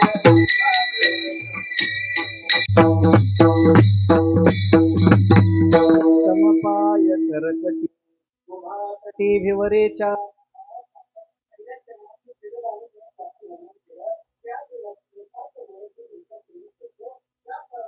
आपले दोन्ही पाय विटेवरती समान ठेवलेले आहेत. त्या देवाचे दोन्ही हात कमरेवर आहेत आणि अशा अवस्थेमध्ये परमात्मा भीमा नदीच्या तीरावरती उभा आहे. आता हे वर्णन ऐकल्यानंतर तो पांडुरंगच आहे हे निश्चित झालं की नाही. ज्या देवाचे कमरेवर हात आहेत त्यांनी आपले पाय विटेवरती समान ठेवलेले आहेत आणि जो भीमा नदीच्या तीरावरती उभा आहे असा दुसरा देव कोण आहे पांडुरंग सोडला तर? पांडुरंगच आहे की नाही. म्हणून तुकोबराय सांगतात तुम्ही त्याचं स्मरण करा. तसं अभंगाचं हृदय फक्त 3 शब्दाचं आहे. तोची मनी स्मरावा एवढंच तुकोबरायांना सांगायचंय. पण ज्या पंढरीनाथाचं स्मरण महाराज करायचं सांगतात त्याची यथार्थ ओळख होण्याकरता 3.5 चरणाची योजना आहे. ब्रीद ज्याचे जगदानी तोची मनी स्मरावा समपाय करकटी तोची मनी स्मरावा उभा तटी भिवरेच्या तोची मनी स्मरावा पाहिलिया वेध लावी तोची मनी स्मरावा वैसे जीवी चढोनी तोची मनी स्मरावा तुका म्हणे भक्ती काजा धावे लागा लवल आहे तोची मनी स्मरावा. विठ्ठला विठ्ठला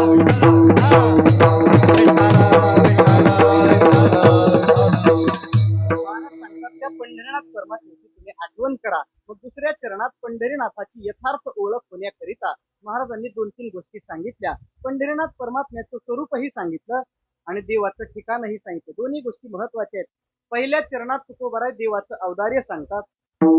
दुसऱ्या चरणात देवाच्या रूपाचे अभिव्यक्ती करून परमात्म्याच्या ठिकाणाचा बोध करून देतात. तिसऱ्या चरणामध्ये ते रूप किती आकर्षक आहेत याचं वर्णन करतात आणि चौथ्या चरणात देवाच्या स्वभावाचं ज्ञान आपल्याला करून देतात. ज्याचा स्वभाव अत्यंत भक्त वत्सल आहे, जो दिसायला अत्यंत सुंदर आहे, जो भीमा नदीच्या तीरावरती विटेवरती पाय आणि कटावरती हात ठेवून उभा आहे आणि जो जगतातला सर्वश्रेष्ठ दाता आहे त्याचं स्मरण तुम्ही करा. एवढंच महाराजांना सांगायचंय. आता दुसऱ्या चरणाचा क्रमाक्रमाने विचार आपल्या समोर ठेवतो. महाराज सांगतात पांडुरंगाचे पाय विटेवरती समान आहेत.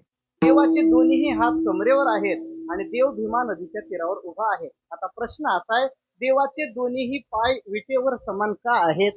देवाने दोन्ही हात कमरेवरच का ठेवले आणि पांडुरंगानं भीमा नदीचं तीर का निवडलं? विठ्ठला विठ्ठला विठ्ठला विठ्ठला. आपण पंढरपूरला गेल्यानंतर पंढरीनाथ परमात्म्याचे दर्शन घेतो. दर्शन घेता बरोबर पांडुरंगाची आपल्याला आजपर्यंत अशी मूर्ती कुठे दिसली की वाकडे तिकडे पाय टाकून देव उभा आहे किंवा देहुडा चरणाने पांडुरंगाची मूर्ती धनुष्य बाणाची प्रत्यंच्या ओढताना पांडुरंगाची मूर्ती सापडेल का? पांडुरंग म्हटलं की समचरण दृष्टी हे त्याच्यामध्ये ग्रहितच आहे. पहा, देवाचे दोन्ही पाय समान आहेत. त्या 2 पाय समान ठेवण्यातून परमात्मा जगाला काहीतरी सुचवतो. देवाला जगाला काहीतरी सांगायचंय. पहा, त्याच्यात पहिली गोष्ट अशी आहे की पांडुरंग परमात्मा सांगतो माझ्या दारामध्ये येणाऱ्या कोणत्याही भक्ताच्या बाबतीमध्ये मी भेदाचा व्यवहार करत नाही. सगळ्यांच्या बाबतीत मी समान आहे. सगळ्यावरती समान कृपा करायची माझी सवय आहे.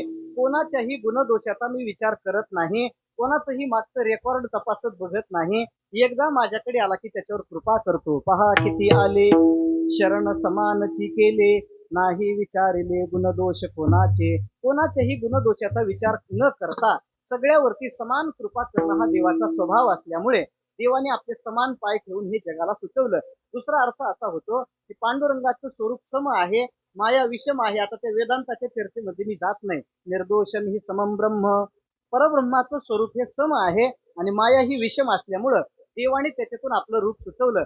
आता तिसरा अर्थ असा करता येतो की देव जगाला असं सुचवतो की मी ही पंढरीची भूमी सोडून कुठेही जाणार नाही, सदा सर्व काळ माझं वास्तव्य पंढरपूरलाच असणार आहे, हे जगाला कळावं. याच्याकरता देवाचे पाय समान आहेत. पा एखाद्या माणसाने समजा असे पाय समान ठेवलेले आहेत आणि त्याला काही अंतर चालून जाण्याची इच्छा झाली, फक्त त्याला सांगायचं बाबा एक काम कर, जोडलेले पाय वेगळे करू नको, तुला कुठं जायचंय ते जाता येईल त्याला.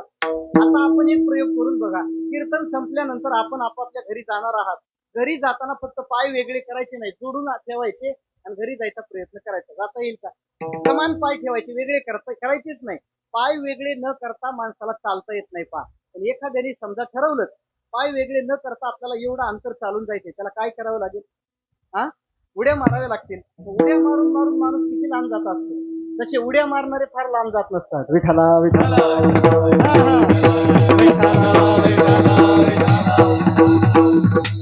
पांडुरंग परमात्मा सांगतो की मी कायम इथंच राहणार आहे. युगे झाली 28. इतक्या युगापासून पंढरीनाथ परमात्मा तिथं विटेवरती उभा आहे. त्याच्यातून देवाने आपलं समत्व आणि सगळ्यावरती कृपा छत्राची साम्यता दाखवली. समपाय. पुढे सांगितलं करकटे. पांडुरंगाने आपले दोन्ही हात कमरेवर ठेवलेत. पा करकटे सुंदर ते ध्यान उभे विटेवरी, करकटावरे ठेवून हा अभंग पाठ नाही असा माणूस नाही. हा अभंग पाठ नाही असा माणूस नाही. विठाला विठाला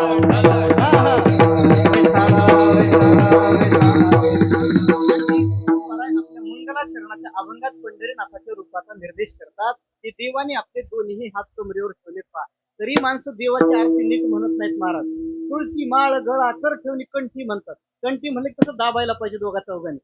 कंठी का कटी आहे? कंठी म्हणलं की इथं होतं, कटी म्हणलं की कमरेवर. देवाचे हात कमरेवर आहेत की नाही? मग ते कमरेवर देवाने का ठेवले? भक्तिशास्त्राने याची फार सुंदर चिकित्सा केलेली आहे. एक सुश्लोक लाघव नावाचा ग्रंथ आहे. त्या ग्रंथकर्त्यांनी देवाच्या कमरेवर हात ठेवण्याची 2-4 कारणं सांगितली. त्यांनी असं उत्तर दिलं की एकदा धर्मराज युधिष्ठिरांनी मोठा यज्ञ केला होता आणि मग त्या यज्ञाच्या प्रसंगात धर्मराजांनी प्रत्येक मनुष्याला कामाची वाटणी करून दिली. त्याच्या योग्यतेनुसार काम सगळ्यांना वाटून दिलं आणि मग धर्मराज देवाला बोलायला लागले, देवा तुम्ही आमचे संबंधी आहात ना, तुम्ही आमचे पाहुणे आहेत ना, सोयरे आहेत ना तुम्ही, मग या यज्ञाच्या प्रसंगात तुम्ही काही काम करणार नाही का? भगवान श्रीकृष्ण परमात्म्याने सांगितलं, धर्मराजा मी एक काम माझ्याकडे रिझर्व ठेवलेले पहा, पत्रवाळ्या उचलण्याचं काम.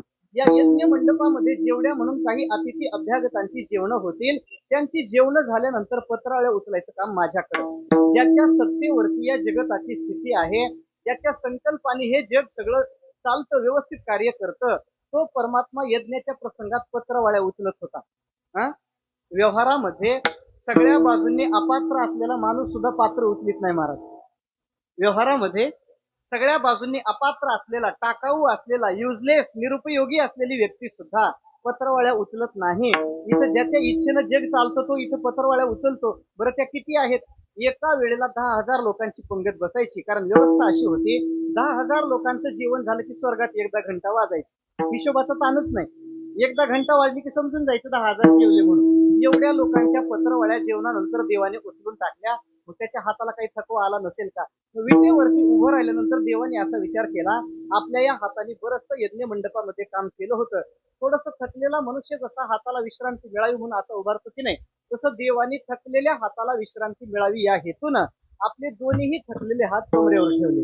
यद्विप्र भोज्य रसशोषित पात्र पंक्ती प्रक्षेपणाच परिधर्म मखे श्रमार्थो विन्यस्यतौ निज करो नमिकमनितंबे श्रांत शिरं वसति विठ्ठल एष देवा. एक कारण झालं, देवाच्या हात पत्रवाळ्या उचलून थकले म्हणून थकलेल्या हाताला विश्रांती मिळण्याकरता पांडुरंगाने हात कमरेवर ठेवले. दुसरा एक भक्त म्हणाला तसं नाही, नंद बाबाच्या घरी असताना परमात्मा अनेक गायींची धार काढत होते.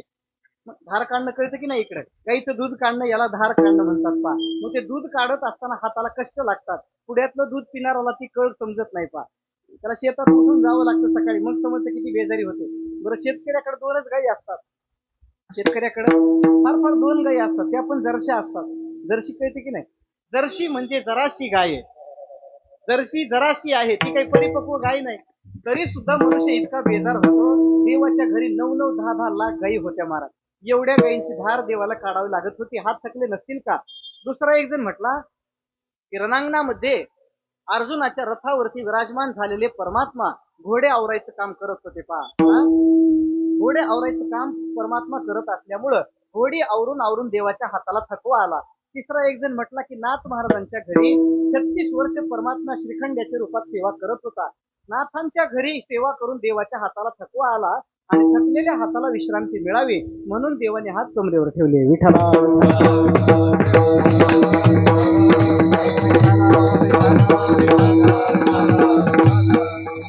यद गोकुले ननुगवाम अनुदोहनेन यद्वार्जुनस्य हयरश्मि विचालनेन श्री एकनाथ गृहे चंदन घर्षणेन श्रांतौ भुजौ कटितटे विदधन्यवास्ते. त्यांनी सांगितले हाताला आलेला थकवा घालवण्याकरता देवाने हात कमरेवर ठेवले. तिसरा एक भक्त असं म्हणाला, याच्यापेक्षा मी वेगळं सांगतो. आतापर्यंत या जगामध्ये 3 राम झाले. किती राम झाले? 3. मग प्रश्न आहे की याच्यातला नेमका देव कोणता आहे? जगात 3 राम आहेत की नाही? पहिले भार्गव परशुराम, दुसरे दाशरथी प्रभुराम आणि तिसरे बलराम. हे 3 राम आहेत ना. मग या तिघांच्या मधला देव कोण आहे? पांडुरंग परमात्मा सांगतो काळजी करू नका, मध्यम एव रामः, या 3 जणांच्या मधला मी आहे हे सांगण्याकरता हात कमरेवर ठेवले. अजून एक कारण सांगतो. जगद्गुरु शंकराचार्य सांगतात की पांडुरंग परमात्मा जगाला असं सुचवतो की जे माझं नित्य स्मरण करणारे आहेत, जे एकादशीचं व्रत करतात, जे आळंदी पंढरीची वारी करतात, त्यांच्या करता भवसागरातलं पाणी फक्त कमरे इतकं आहे. विठ्ठला विठ्ठला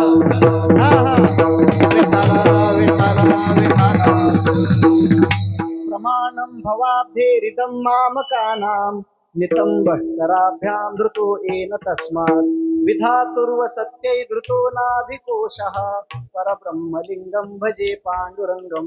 जगद्गुरु शंकराचार्य सांगतात की पांडुरंग परमात्मा जगाला सांगतो चिंता करू नका, भवसागरातलं पाणी फक्त कमरे इतकं आहे.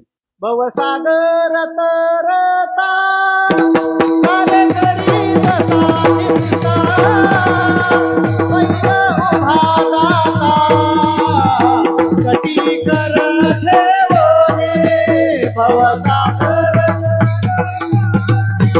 काले करीत साचिंता, पैसा उभा जाता कटी कर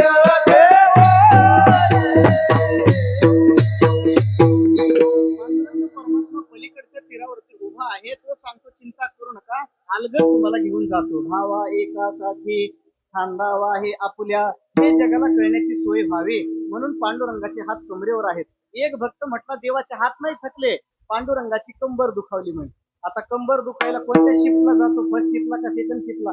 नांगर ओढतो का गटाड खांतो तिकडे? नेमकं करतो काय? असं तो भक्त असा बोलायला लागला की यशोदा मैयानी एकदा वैतागून देवाला उखळाला बांधून टाकलं आणि परमात्म्याने ते उखळ ओढत ओढत घराच्या अंगणात आणलं. अंगणामध्ये अशा व्ही आकाराच्या वृक्षाचा बुंथा होता. परमात्मा त्या झाडाच्या बुंथ्यातून पलीकडे गेले तर ते उखळ जरा मागं अडकलं.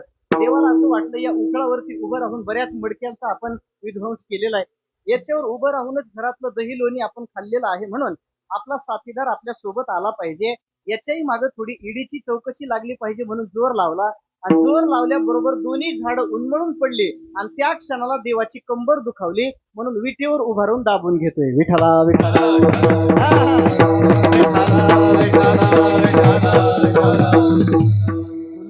आकर्षजाम व्यथांथाम प्रदर्शयन्यस्त करो नितंबे. अशा अनेक प्रकारच्या कारणांचा भक्तिशास्त्राने विचार केला. समपाय करकटे, आणि या अवस्थेमध्ये देव आहे कुठं? उभा तटे भिवरेच्या, भीमा नदीच्या तीरावरती परमात्मा उभा आहे. पण महाराज भीमा नदीच्या तीरावर काही एक गाव आहे का? कितीतरी गावं भीमा नदीच्या तीरावरती असतील की नाही? कारण भीमा नदीचा उगम हा भीमाशंकरला झालेला आहे. भीमाशंकर पासून पंढरपूर पर्यंत किती गावामध्ये येत असतील? नेमका देव आहे कुठं? असं परफेक्ट लोकेशन कळत नाही ना.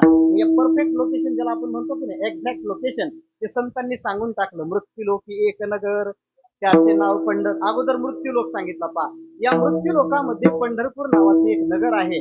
त्या मृत्यू लोकामध्ये जम्बू या द्वीपा माझी, जम्बू द्वीप नावाचं द्वीप आहे. त्या जम्बू द्वीपामध्ये भीमा तीरी एक वसविले नगर. पण त्या भीमा तीर ही कळत नाही ना. मग पंढरी पुण्यठाव निरे भिवरे तटी, नीरा आणि भीमा नदीच्या तीरावर जे पंढरी नावाचं क्षेत्र आहे तिथं देव उभा आहे. विठ्ठला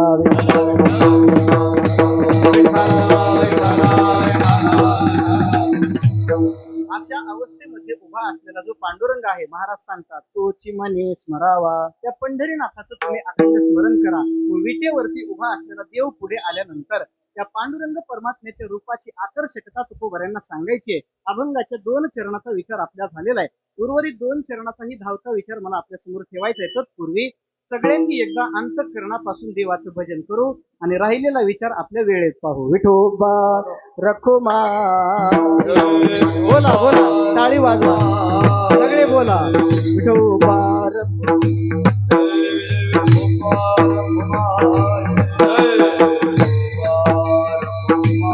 बोला, सगळे टाळी वाजवा, भजन करा, बोला.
महाराज सांगतात की हा परमात्मा भीमा नदीच्या तीरावर उभा आहे आणि त्याचं स्वरूप इतकं आकर्षक आहे की त्याला बघितल्या बरोबर ते अंतःकरणाचा ठाव घेतं. पाहिली या वेध लावी वैसे जीवी जडोनी. एकदा का त्या पंढरीनाथ परमात्म्याला डोळे भरून बघितलं की तो पांडुरंग परमात्मा हृदयाचा ठाव घेतो. देखिला डोळा बैसला मनी तोची वदनी उच्चार. म्हणून त्या पांडुरंग परमात्म्याला नखशिखांचं एकदा निहाळलं पाहिजे. माणसं अशी विचित्र आहेत, नेमकी देवाच्या समोर जातात, दोन्ही हात जोडतात आणि पहिले डोळे बंद करतात. पा आणि डोळे बंद केल्यानंतर देव दिसत नाही महाराज. प्रपंचाचा उकिरडा पहिला पुढे येतो डोळ्याच्या. म्हणून उघड्या डोळ्यांनी पांडुरंगाला बघितलं पाहिजे. तो देखावा हा विध चिंतनेची कार्य सिद्ध. तुकोबरे सांगतात त्याला बघितलं पाहिजे. बोलावा विठ्ठल, पहावा विठ्ठल, त्याला पाहिलं पाहिजे ना. त्याला एकदा जर आपण डोळे भरून पाहिलं तर ते रूप अंतःकरणामध्ये जाऊन स्थिर होतं. इतका देव सुंदर आहे. पहा, जगतामध्ये सुंदर दिसणाऱ्या ज्या वस्तू असतात की नाही त्यांचं सौंदर्य हे कुचकामी असतं. पहा, काही काळापुरतं ते सौंदर्य मर्यादित असतं. वेलीवरती उमललेलं एखादं फुल सकाळच्या प्रहरामध्ये इतकं सुंदर दिसतं की कोणालाही ते स्वतःकडे आकृष्ट करतं, पण दुपारच्या नंतर त्या फुलाचं पुन्हा निर्माल्य होतं. पहा, सुकून जातं ते. म्हणून जगतातलं सौंदर्य हे दीर्घकाळ टिकत नाही. स्वामी विवेकानंद असं म्हणायचे, कोणाच्याही सौंदर्यावर भाळू नका, कारण सौंदर्याला कोमेजून जाण्याचा शाप आहे. विठ्ठला विठ्ठला, हा हा, विठ्ठला विठ्ठला विठ्ठला. या जगात एकच असं सौंदर्य आहे ते कधी नष्ट होत नाही. अविटगे माये विटेना जवळी आहे परिभेटेना. देवाचं सौंदर्य अत्यंत विलक्षण आणि अद्भुत असं सौंदर्य आहे. माणसाचं सौंदर्य फक्त लग्नानंतर 1-2 वर्ष अल्बम पाहण्यापुरतं मर्यादित असतं, आहे की नाही. लग्न झाल्यानंतर घरातल्या कर्त्या पुरुषाला समजा जर वेळ मिळाला तर ते अल्बमची पानं चाळायला सुरुवात करतो. त्या अल्बमच्या पहिल्या पेजवरती देखणी सुकुमार सालस आणि गोजिरी कन्या तिचा फोटो छापलेला असतो आणि त्याची भार्या घरामध्ये बिचारी स्वयंपाक करत असते. सगळे केस विस्कटलेले आहेत, बांगड्यात सगळं पीठ अडकलेलं आहे, चेहऱ्यावरती सगळं प्रपंचाचं टेन्शन आहे, वाणीमध्ये कर्कशता आहे, बोलणं कठोर आहे. मग ते फोटोकडे पाहते ना आतमधले ते आपल्या भार्येकडे पाहते, मनातल्या मनात टॅली करते, कोण होतीस तू. ते मनातल्या मनात असं होतं की नाही. आपलं सौंदर्य हे फक्त फोटो पाहण्यापुरते. पहा, मग कधी कधी त्यांनाही वेळ भेटतो. त्या माता मावल्या दुसऱ्या पानापासून सुरू करतात. घोड्यावर बसलेला तो राजबिंडा देखना तरुण, त्याला राजपुरुषाची वस्त्र परिधान केलेली आहेत. बरं, ते लग्नाचे कपडे असे असतात ते कोणालाही घाला, ते चांगलंच दिसतंय त्या दिवशी. तो सुंदर दिसणारा देखना पुरुष ती तिथं पाहते फोटो आणि तिचा मालक शेजारी लुंगी लावून बसलेला असतो. तोंडात तंबाखूचा विडा आहे, डोळ्याला चिपडे आलेले आहेत, डोक्यावरच्या बऱ्याचशा केसांनी राजीनामा देऊन टक्कल पडलेला आहे. प्रपंचाचं टेन्शन त्याच्या चेहऱ्यावर आहे, मध्येच त्याच्या अंगाला कुठेतरी घामाच्या धारा निथळायला सुरू झालेल्या आहेत. आणि अशा अवस्थेत तीही म्हणत असेल, कोण होता असं तू. माणसाचं सौंदर्य दीर्घकाळ कधीच आपल्याला सुख देऊ शकत नाही. या जगात सौंदर्य आहे ते फक्त देवाच्या ठिकाणी, कारण त्या सौंदर्यामध्ये कधीही बदल होत नाही महाराज.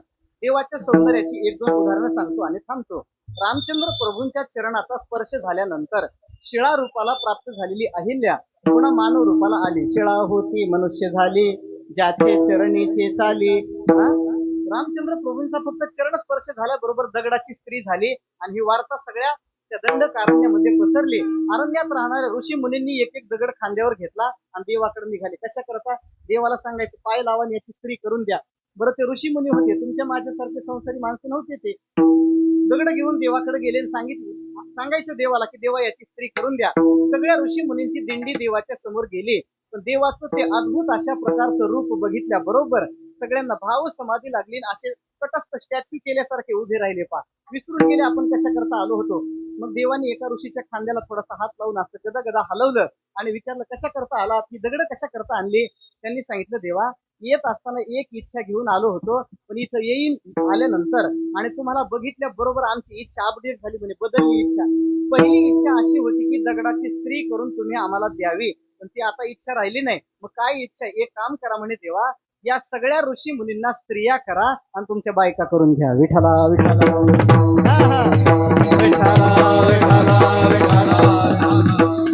देवाने सांगितलं, ते काही या अवतारात जमायचं नाही का? एक पत्नी व्रत धारण केलेलं असल्यामुळं तुमच्या पेंडिंग केसेस सगळ्या पुढच्या अवतारात निकाली काढतो म्हणे. तोपर्यंत कळ करा, मी जोपर्यंत कृष्ण होत नाही तोपर्यंत हे जमणार नाही. म्हणजे ऋषी मुनींना सुद्धा याचं रूप पाहिल्यानंतर आपण स्त्री का नाही याचं दुःख व्हावं. किती सुंदर असेल, एक स्त्री सुंदर असली तर त्या स्त्रीच्या सौंदर्याचं आकर्षण दुसऱ्या स्त्रीला होत नाही. एक पुरुष सुंदर असला, पुरुषाच्या सौंदर्याचं आकर्षण दुसऱ्या पुरुषाला होत नाही. हे कॉन्ट्रास्ट कॉम्बिनेशन असतं, विजातीय आकर्षण. देवाचं सौंदर्य असं अद्भुत आहे की देवाच्या रूपावरती स्त्रिया तर भाळत होत्याच होत्या, पण प्रपंचाचा त्याग केलेले भगवत पूज्यपाद शुकदेव महाराजांसारखे विरक्त महात्मे सुद्धा देवाच्या रासलीलेचं वर्णन करत होते. विषय जिनवनी जन्मले जे शुकादिक दादुले, ते विषयाची वानिता झाले भाटयाचे. किती सुंदर असेल. देवाच्या सौंदर्याचं वर्णन करण्यासाठी संतांनी आपल्या वाङ्मयामध्ये पानच्या पानं खर्च केलेत. पहा, पांडुरंग कांती दिव्य तेज झळकती रत्न केळ फाती प्रभा. सगळं ठाऊक आहे तुम्हाला. अद्भुत असं देवाचं सौंदर्य आहे. पंढरीच्या पंचक्रोशीची एक फक्त कथा आपल्या समोर ठेवतो आणि माझा विषय संपवतो. मुक्तकेशी नावाची एक स्त्री पंढरपूरच्या पंचक्रोशीमध्ये राहत होती. पंढरपूरच्या आसपास राहत होती, पण तिला तिच्या सौंदर्याचा अभिमान होता, कारण ती खरंच सुंदर होती. अत्यंत देखणं अशा प्रकारचं तिच्या ठिकाणी लावण्य होतं. आणि मग ती मुक्तकेशी आपलं सगळं कौशल्य पणाला लावून शृंगार करायची आणि दरवाजेत येऊन बसायची. माता मौल्यांचे गणित मला कधी कळलं नाही. घरात असताना त्या फारसं शृंगाराकडे मेकअपकडे लक्ष देत नाहीत, पण त्या बाहेर जायचं म्हटलं की त्यांना फार वेळ लागतो. मलाही आता कळायला लागले, बराच वेळ लागतो त्यांना. बाहेर जायचं म्हटलं की वेळ लागतो का? कारण शृंगार हा स्त्रियांचा पुरुषार्थ आहे आणि पुरुषार्थ हा पुरुषांचा दागिना. असं बदलय, स्त्रियांना नटायला वेळ लागतो ना. ती बिचारी आपलं मेकअप करून दरवाज्यात येऊन बसायची. का? कुणीतरी याला नोटीस करावं, याचं कौतुक करावं अशी तिची अपेक्षा. योगायोगानं वारकऱ्यांची दिंडी तिच्या घरासमोरून निघालेली. ज्ञानोबा तुकाराम भजनामध्ये दंग झालेले वारकरी, पण त्या दिंडीतल्या एकाही वारकऱ्यांनी तिच्या रूपाकडे बघितलं नाही. कदाचित ते खरे वारकरी असावे. एकही पाहिलं नाही तिच्याकडे. आणि न पाहिल्यामुळं तिचा इगो हर्ट झाला. इगो कोणाचा कशाने होईल काही सांगता येत नाही. तिचा इगो हर्ट झाला. ते पोट बिघडल्यानंतर पाण्यात मिसळून प्यायची एक पुडी असते, त्याला काय म्हणतो? इनो काम शुरू सिर्फ 6 सेकंड में. तसं ते इनो शब्दात थोडा बदल करा. इगो काम बिघाडे सिर्फ 6 सेकंड में. अहंकार निर्माण झाला. ती मुक्तकेशी त्या वारकऱ्याच्या पुढे जाऊन उभी राहिली, बोलायला लागली, कशाचा उन्मत्तपणा आलाय तुम्हाला? माझ्यासारखी सुंदर स्त्री या जगात बघितली का? माझा अव्हेर करता म्हणजे तुम्हाला काही सौंदर्याचं काही पारख वगैरे आहे की नाही? बोलायला हे आपले भोळे वारकरी. ते म्हणले, बाई आमच्या दृष्टीनं या जगात फक्त सुंदर देव आहे. देव सोडला तर जगात आम्हाला दुसरं काही सुंदर दिसत नाही. तुला बघायची इच्छा असेल आमच्यासोबत चाल म्हणे. चल पंढरपूरला, तुला दाखवतो देव किती सुंदर आहे. तिलाही कुतूहल निर्माण झालं. निघाली बिचारी मजल दर मजल करत. पंढरी क्षेत्राच्या दिशेनं तिची पावलं पडायला लागली. पंढरपूरला आली. चोखोबरांच्या पायरीवरती मस्त टेकवलं. नामदेव पायरीचं दर्शन घेतलं. कानव पात्रेला आलिंगन दिलं. गरुड खांबाला मिठी मारून देवाच्या समोर पांडुरंगाच्या समोर जाऊन उभी राहिली आणि देवाला बघितल्याबरोबर तिचा चेहरा पडला. काय म्हणे, पायपीट करत इथं आले, किती काळा कभिन्न याचा देह आहे, वरून याची पाषाणाची मूर्ती आहे, आणि वारकरी याला काय म्हणतात, सौंदर्याची पराकाष्ठा. हे काय वर्णन करणे काय, हे सासूनी जावयाचं वर्णन करण्यासारखं झालं, वाढवून सांगणं झालं की नाही. आहे काय देव सुंदर. देवाकडे बघितल्याबरोबर तिला पाषाणाची भावना झाली. तुकोबाराय सांगतात, ज्या माणसाला देवाकडे बघितल्यावर दगड आठवतो तो मनुष्य नसून कुत्रा आहे, पुन्हा काळ्या तोंडाचा. सुना काळ तोंडा जो या देवा म्हणे धोंडा. जो देवाला धोंडा म्हणतो महाराज सांगतात तो काळ्या तोंडाचा कुत्रा आहे. पण त्या बिचारीला तसं वाटलं, तिला असं वाटलं जाऊ दे, आलोच आता याच्या चरणावर एकदा डोकं आदळू आणि आपलं घरी जायला मोकळं, म्हणून देवाच्या चरणावरती मस्तक टेकवणार एवढ्यात अंतःकरणात विचार आला, देवाचे पाय अत्यंत कठोर आहेत, टणक आहेत, मी अत्यंत सालस आणि सुकुमार आहे. सुकुमार कशाला म्हणतात, तीर्थ घेतलं का सर्दी होते, आरती घेतली का उन्हाळी लागते, त्याला सुकुमार म्हणतात. इतकी मी सुकुमार आहे, कदाचित देवाचे पाय मला इजा करतील, म्हणून थोडस तपासून बघू म्हणून उजव्या हाताचा अंगठा तिनं देवाच्या डाव्या पायाला लावला.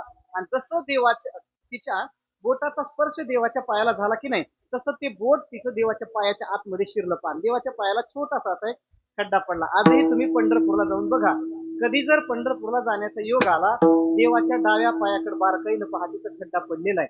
नाही पंढरपूरला जाणं झालं, घरी पांडुरंगाच्या फोटोत पहा, आणि ज्याच्या घरी पांडुरंगाचा फोटो नसेल त्यांनी खुशाल रेल्वेच्या समोर उडी टाकून जीव द्या पण जगू नका. काय अर्थ आहे, ज्याच्या घरी पांडुरंगाची प्रतिमा नाही त्यांनी जगावं काय. बघावं देवाच्या डाव्या पायाकडे बारकाईनं बघावं. आणि देवानं त्या मुक्ती केशीला असं सुचवलं, अगं वेडे, ज्या माझ्या रूपाला तू पाषाणाचा समजते, तो माझा पाषाणाचा देह सुद्धा तुझ्यापेक्षा इतका कोमल आहे. मी जर साक्षात तुझ्या समोर प्रगट झालो तर तुझं काय होईल. त्या क्षणाला परमात्म्याने तिचं कल्याण करायचं ठरवलं आणि आपलं चतुर्भुज अशा प्रकारचं अलौकिक रूप त्या मुक्त केशीच्या समोर प्रगट केलं. आणि देवाचं ते नयनरम्य अशा प्रकारचं रूप मुक्त केशीनं बघितलं, आणि त्या क्षणाला ती मुक्त केशी पांडुरंग परमात्म्याच्या चरणाशी कायमची एकरूप झाली. विठ्ठला विठ्ठला.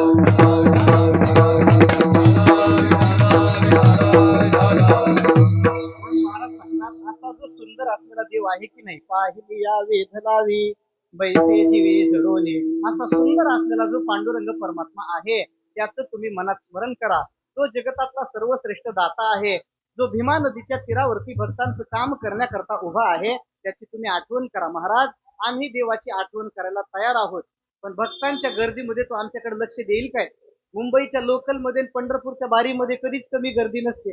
त्याच्या तावडीतून माणूस वाचून कीर्तन आला तर ठीक आहे, ना तर पुढच्या वर्षी पुण्यतिथीच त्याची, अवघड इकडे यायचं. एवढ्या भक्तांच्या गर्दीमध्ये तो देव आमच्याकडे लक्ष देईल का महाराज. तुकोबाराय सांगतात, तुम्ही त्याची काळजीच करू नका. का, पांडुरंग परमात्मा अत्यंत भक्त वत्सल अशा स्वभावाचा आहे. भक्ताचं काम करण्यासाठी धावत यायची त्याला सवय आहे. शेवटच्या चरणात तुका म्हणे भक्ती का, तुका म्हणे भक्ती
पाय कर कटे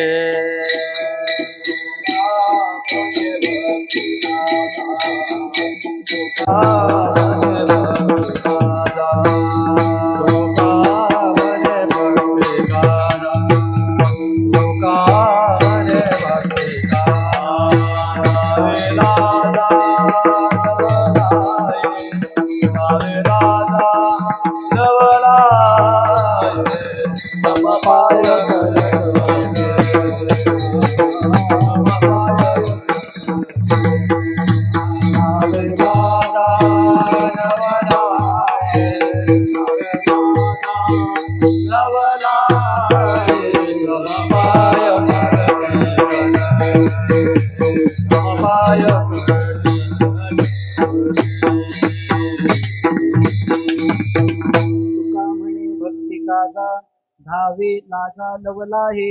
महाराज सांगतात की भक्ताचं काम करण्याकरता धावत येण्याची देवाला सवय आहे. कारण देव असा विचार करतो, आयुष्यभर यांनी माझं स्मरण केलेलं आहे. आयुष्यभर एकादशी चौरस पंढरीची वारी नित्य नेमाने यांनी केलेली असल्यामुळं याचं काम करण्याकरता आपण धावत गेलं पाहिजे. नाहीतर याच्यात आपली लाज जायची. एखादी पतिव्रता माऊली जर पतीची मनाने काया वाचा मनाने सेवा करत असेल आणि तिचा पती जर तिला अंगभर नेसण्याकरता जर वस्त्र पुरवत नसेल तर तिथं त्या पतिव्रता माऊलीचं काही बिघडत नाही. पण याची इबरत गेल्याशिवाय राहत नाही. तुका म्हणे नग्न भाज तरी ते लाज स्वामीशी. जसं आपल्या भक्तावर आलेलं संकट जर देवाने दूर केलं नाही तर याच्या देवाची लाज जात असते. आयुष्यभर कार्यकर्ता म्हणून गळ्यात गमजा घालून माग नेत्याच्या फिरायचं आणि तिकीट द्यायच्या टायमाला त्यांनी दुसरीकडून आलेल्या लोकांना पुढे करायचं. याच्यात कार्यकर्त्याचं काही जात नाही पण नेत्याची लाज जात असते. म्हणून धावे आपुलिया लाजा धावे भक्ताची या काजा. हा पांडुरंग परमात्मा भक्ताचं काम करण्याकरता धावत यायची देवाला सवय आहे. आजपर्यंत देवाने अनेक भक्तांची अनेक कामं केल्याचे उदाहरण आहेत. एक काकड्याचा अभंग आहे. काकड्याचं म्हणजे माझा नाही, माझं आडनाव काकडे म्हणून म्हटलं. काकड्याचा म्हणजे काकड आरतीचा अभंग आहे. 13 चरणाच्या अभंगात तुकोबारांनी 23 भक्तांची उदाहरणं दिलीत. उद्या मोजून पहा. तो अभंग एकदा डोळ्यासमोर धरला की लक्षात येतो देव कोणत्या भक्तासाठी काय करतो. उंच नीच काही नेने भगवंत तिष्ठे भाव भक्ती देखोनिया. असा भक्ताचं काम करणारा जो देव आहे ज्याचं स्वरूप अत्यंत सुंदर आहे, जो भीमा नदीच्या तीरावरती उभा आहे, ज्याचे दोन्हीही हात कमरेवर आहेत, त्यांनी आपले दोन्ही पाय विटेवर समान ठेवलेले आहेत आणि जो जगतातला सर्वश्रेष्ठ दाता आहे. महाराज सांगतात तुम्ही त्याचं स्मरण करा. कारण त्याचं स्मरण केल्याशिवाय मनुष्य जीवनाची धन्यता कदापि शक्य नाही. ज्ञानेश्वर ज्ञानराज माऊली ज्ञानेश्वर माऊली महाराज ज्ञानेश्वर माऊली ज्ञानराज माऊली ज्ञानेश्वर माऊली ज्ञानराज माऊली ज्ञानेश्वर माऊली ज्ञानेश्वर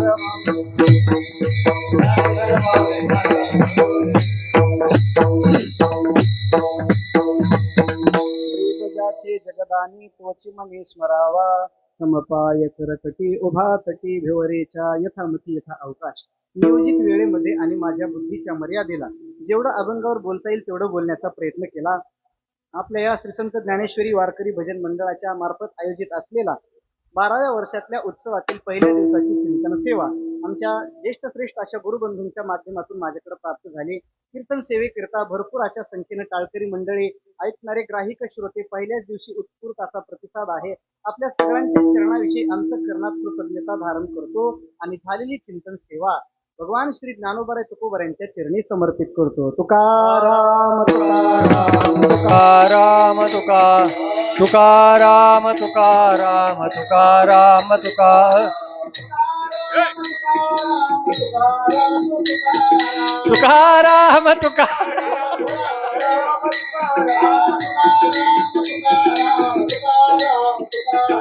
तुकाराम तुकाराम तुकाराम तुकाराम तुकाराम तुकाराम तुकाराम तुकाराम तुकाराम तुकाराम तुकाराम तुकाराम विठ्ठल जय जय विठ्ठल विठ्ठल जय जय विठ्ठल. बोलिलेले कुरे वेडे वाकोडे उत्तरे करा क्षमापराध. महाराज तुम्ही सित नाही विचारिला अधिकार म्या फुला. करा क्षमापराध महाराज तुम्ही. तुका म्हणे ज्ञानेश्वरा